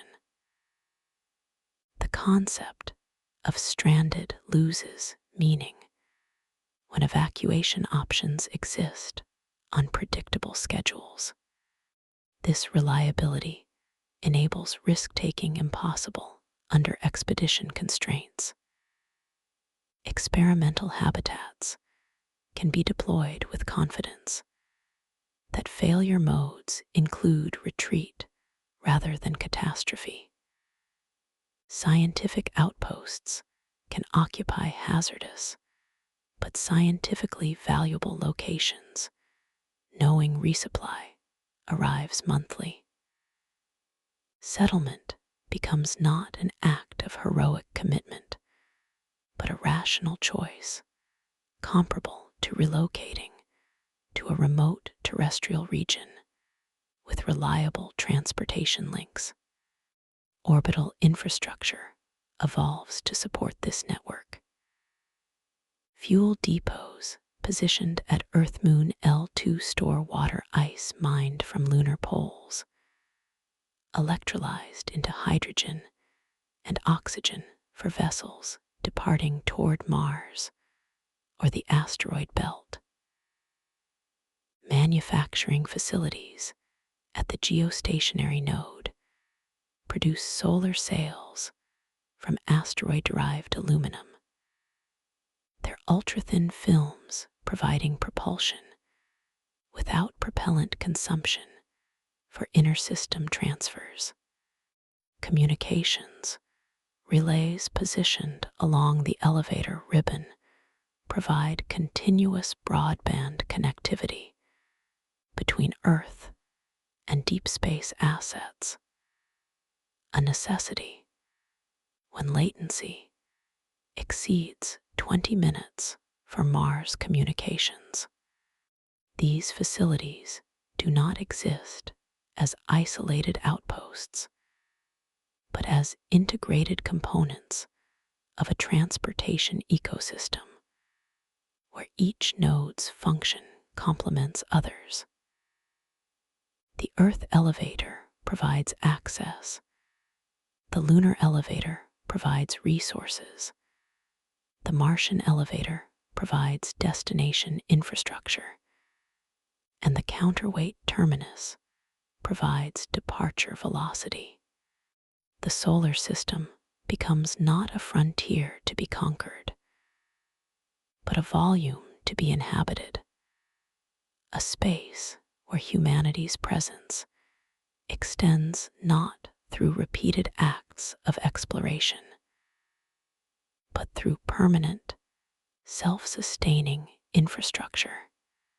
The ultimate test of this transformation arrives not with government missions, but with commercial ventures.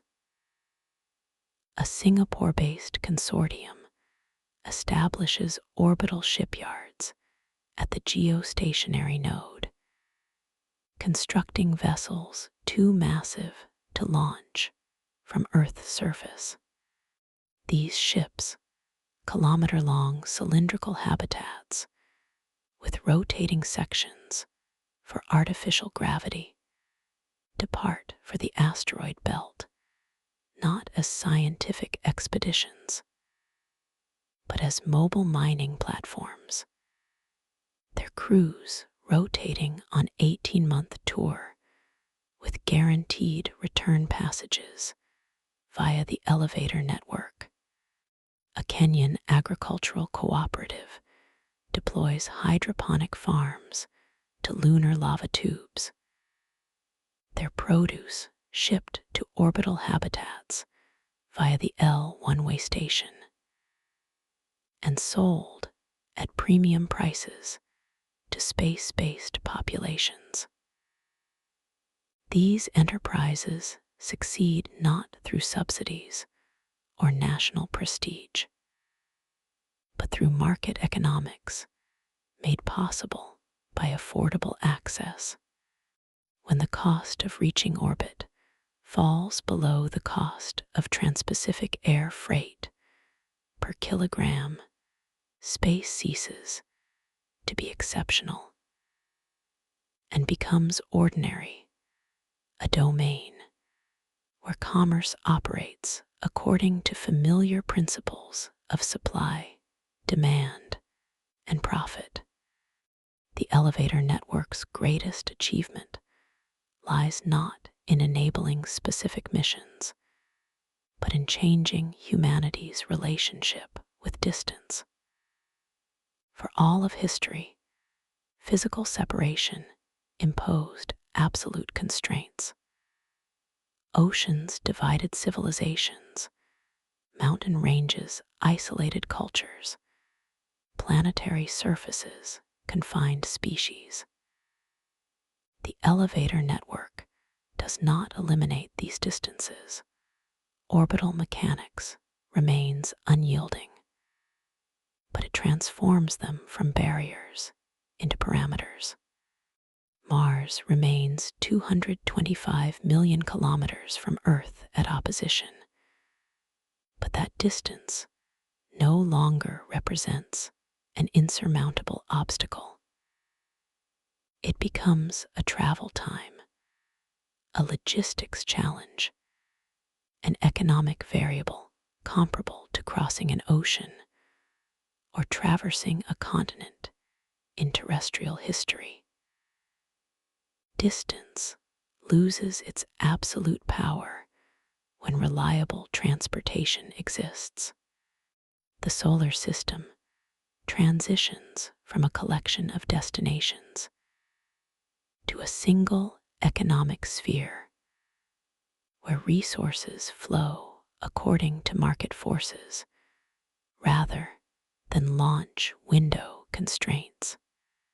As the first generation born on the moon reaches adulthood, they view Earth not as home, but as a celestial body, one node in a network spanning from lunar lava tubes to Martian canyon settlements to asteroid mining outposts. They travel between worlds not as astronauts on missions, but as residents commuting between habitats. Their children will know no other reality. The elevator network becomes not a technological marvel, but mundane infrastructure, unremarkable as highways or railways, yet foundational to civilization's functioning. This normalization represents the true gateway function, not enabling first steps into space, but making those steps routine enough that humanity finally stops looking back at its cradle and begins building its future among the stars. The ribbon hanging from geostationary orbit proves to be not an endpoint, but an on-ramp, a permanent structure connecting Earth not merely to orbit, but to the solar system itself. And in that connection lies the transformation from planetary species to spacefaring civilization, not through sudden leap, but through patient, continuous expansion along threads of carbon strong enough to carry our dreams beyond the sky. Chapter 10: Humanity's Second Cradle. For all of recorded history, humanity's relationship with the cosmos has been defined by departure and return. The astronaut ascended through fire, endured weightlessness as a temporary condition, and descended through atmospheric friction, a visitor to space, whose mission concluded only upon touching Earth's surface again. Space was a destination requiring heroic effort, a realm visited briefly before the imperative of return. The space elevator transforms this paradigm not through technological spectacle, but through mundane continuity.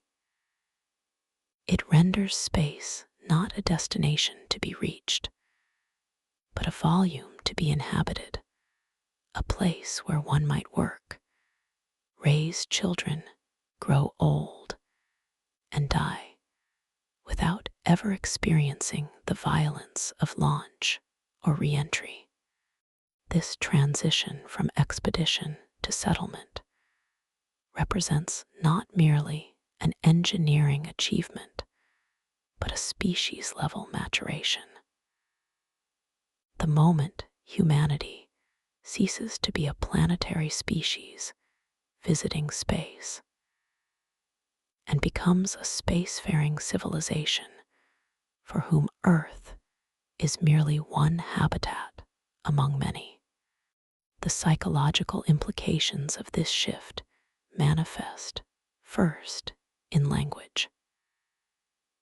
The term astronaut, literally star sailor, loses its professional exclusivity, becoming as archaic as aviator in the age of commercial air travel. Children born at the geostationary node or lunar lava tube settlements possess no memory of planetary gravity as a constant. Their vestibular systems develop calibrated to rotational acceleration, or 1/6 g. They do not go to space. They journey to Earth, a destination requiring descent rather than ascent. This inversion of perspective carries profound cognitive consequences. Where terrestrial humans evolved with an innate sense of down, as toward Earth's center, space-native generations develop spatial orientation relative to local infrastructure. Gravity becomes a design parameter rather than a universal constant. Their cosmology forms not through abstract study, but through lived experience. Earth hangs in viewports as a celestial body with observable phases and orbital motion. Its weather systems and human civilizations visible as integrated phenomena rather than fragmented territories. This perspective does not eliminate planetary identity, but contextualizes it. Earth becomes not the entirety of existence, but a specific environment with particular characteristics, advantages, and limitations. The environmental consequences of abundant space access prove equally transformative. Heavy industry, aluminum smelting, semiconductor manufacturing, chemical synthesis migrates off-world not through regulation or moral imperative, but through economic inevitability. Orbital vacuum eliminates contamination concerns.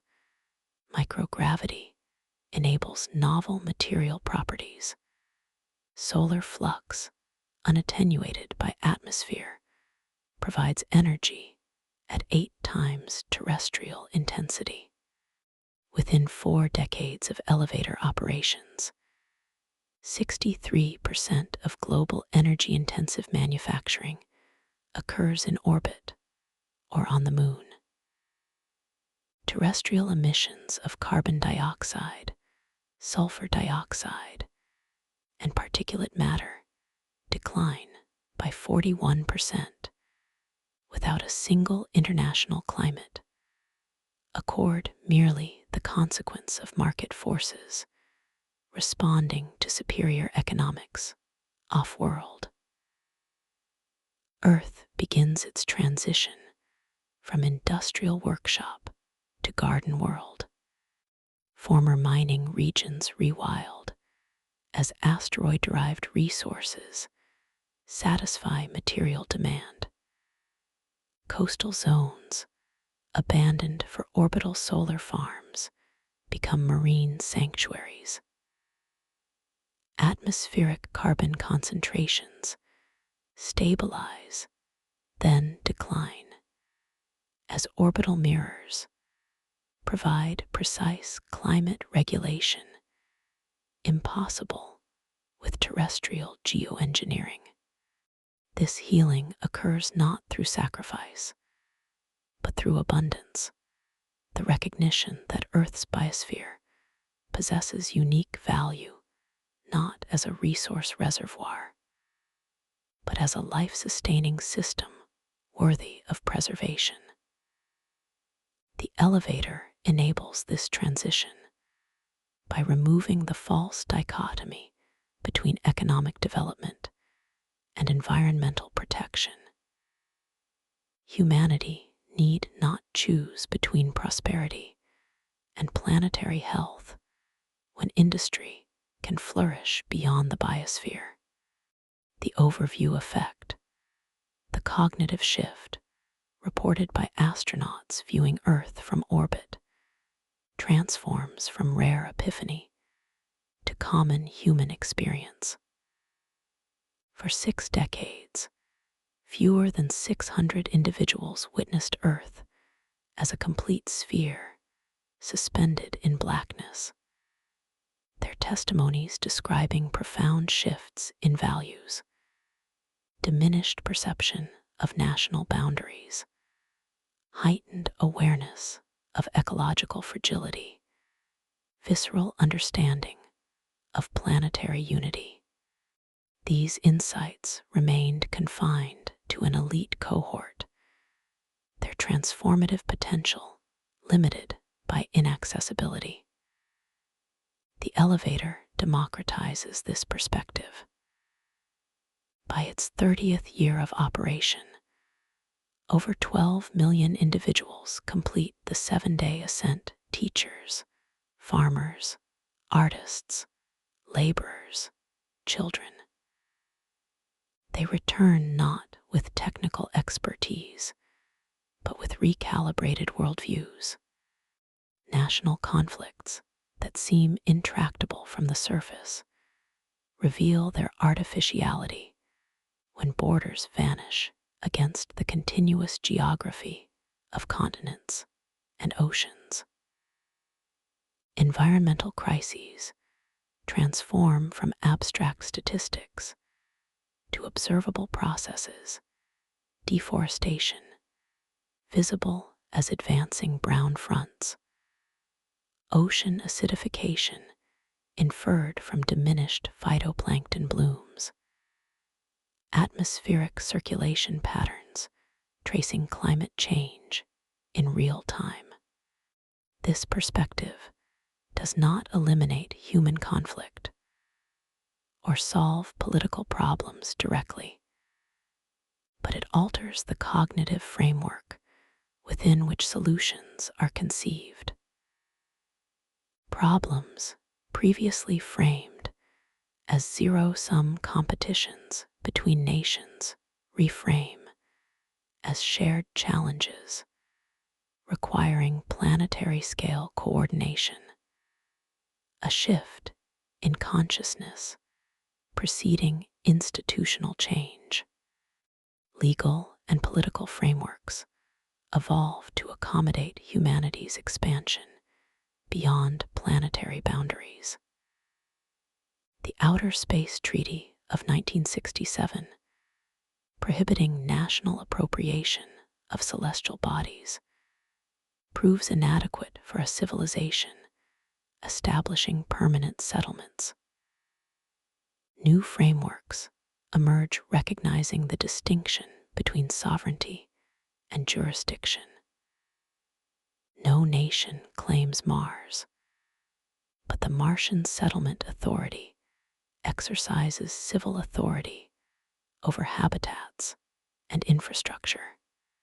Property rights develop around functional use rather than territorial claims. A mining operation possesses rights to extracted resources, but not to the asteroid itself. A habitat controls its pressurized volume, but not the surrounding regolith. These legal innovations mirror terrestrial maritime law, where vessels operate under flags of convenience while respecting international waters, a precedent suggesting that humanity's expansion into space follows patterns established during planetary exploration. More significantly, governance structures begin incorporating non-terrestrial perspectives. The United Nations establishes a permanent observer status for the Geostationary Node Council, whose representatives, drawn from permanent residents regardless of terrestrial nationality, advocate for policies considering orbital infrastructure stability and space environmental protection. This marks the first institutional recognition that humanity's interests have diverged along spatial rather than purely ideological lines. A fragmentation not of values, but of environment, where the concerns of orbital residents differ fundamentally from those of planetary inhabitants. Earth itself undergoes a quiet renaissance as its role transforms from industrial engine to cultural and biological sanctuary. With resource extraction and heavy manufacturing relocated off-world, terrestrial economies pivot toward knowledge work, arts, ecological restoration, and experiential services. Former industrial corridors along the Rhine, Mississippi, and Yangtze rivers become continuous wildlife corridors. Atmospheric clarity returns to levels unseen since the pre-industrial era. Ocean acidification reverses as carbon removal systems deployed from orbital platforms draw down atmospheric CO2 at gigaton scales. This restoration occurs not through asceticism, but through redirected abundance. Humanity does not consume less, but consumes differently, with material goods manufactured off-world and cultural goods flourishing terrestrially. Cities evolve from centers of production to centers of experience. Architecture emphasizes harmony with local ecosystems rather than domination of them. Transportation networks prioritize human-scale mobility over freight logistics. Energy systems draw from orbital solar arrays beaming power to retina fields integrated with agriculture. Earth becomes what it might have been without industrial necessity, a garden world where human civilization exists in dynamic equilibrium with biosphere rather than in extractive competition with it. The elevator's ultimate significance lies not in enabling specific technologies or industries, but in resolving a fundamental constraint that has shaped human civilization since its inception: the inescapability of planetary gravity. For 200,000 years, every human artifact, every structure, every vehicle operated under the tyranny of Earth's gravitational acceleration. Architecture fought compression loads, transportation battled friction and drag, biology adapted to constant 1G loading. The elevator breaks this constraint not by negating gravity, but by providing continuous access to environments where its influence diminishes or transforms. This liberation enables evolutionary divergence, not merely technological, but biological. Human populations inhabiting orbital habitats, lunar bases, and Martian settlements experience different selective pressures.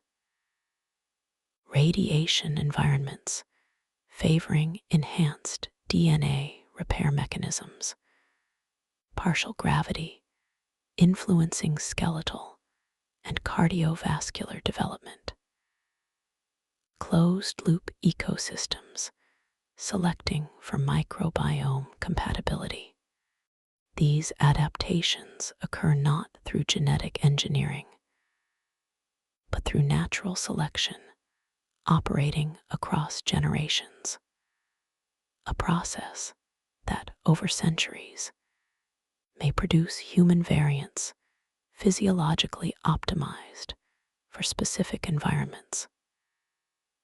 Such divergence need not imply speciation or conflict. Terrestrial humanity has always exhibited phenotypic diversity across environments without fracturing species unity.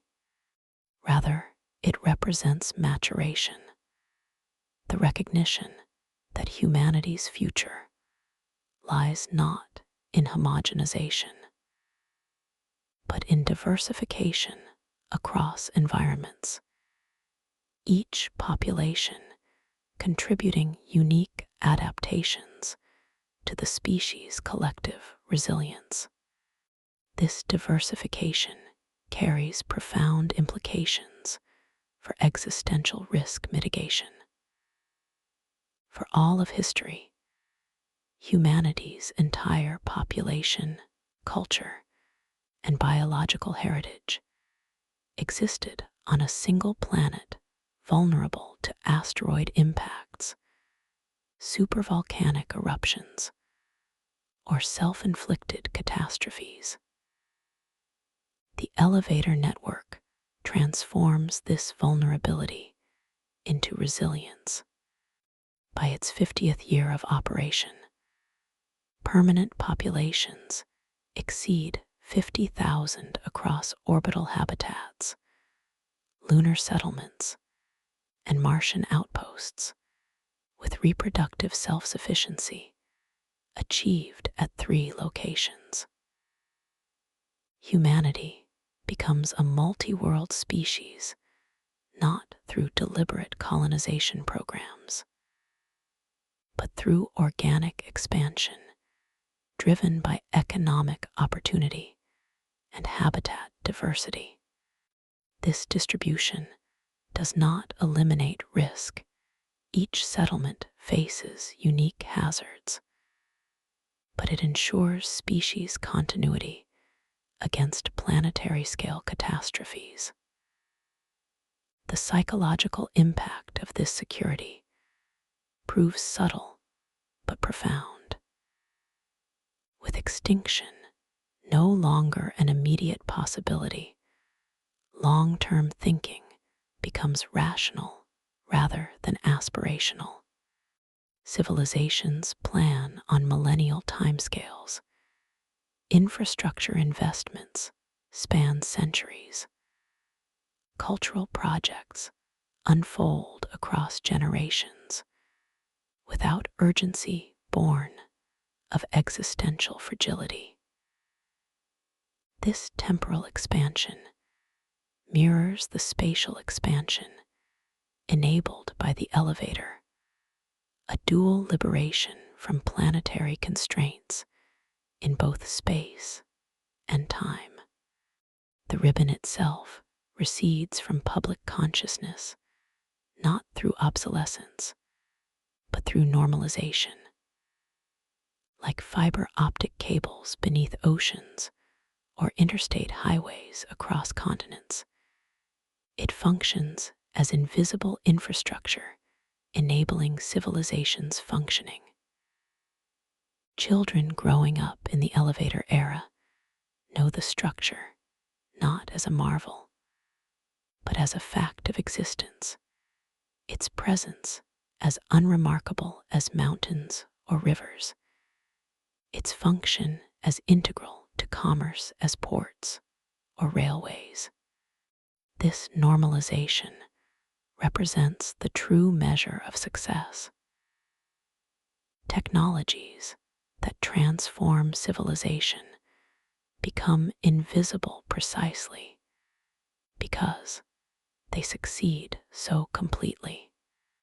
The elevator's $280 billion construction cost proves trivial against the $47 trillion in cumulative economic activity it enables over 7 decades, not merely through direct operations, but through secondary and tertiary effects impossible to quantify.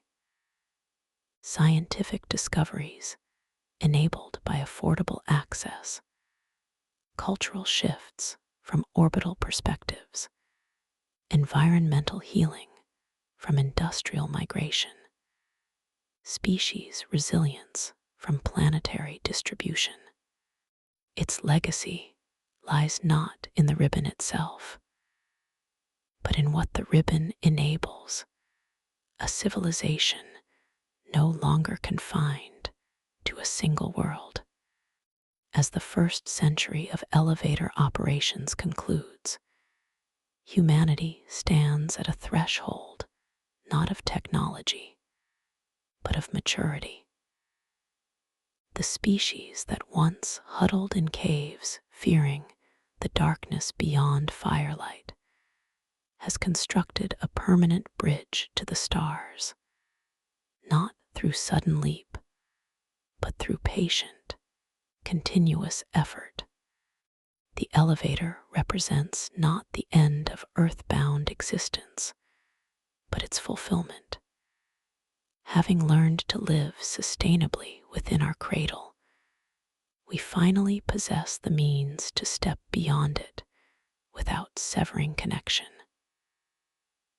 Earth remains home not as prison, but as sanctuary, not as entirety, but as origin.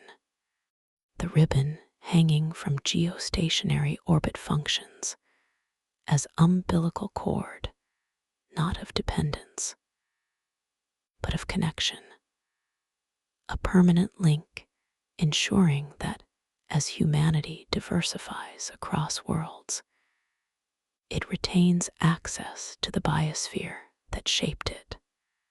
This connection carries philosophical weight beyond logistics. In leaving Earth, humanity does not reject its cradle, but honors it, recognizing that a species capable of building bridges to the stars must first learn to care for the world that made such ambition possible. The elevator enables not escape, but expansion, not abandonment, but stewardship.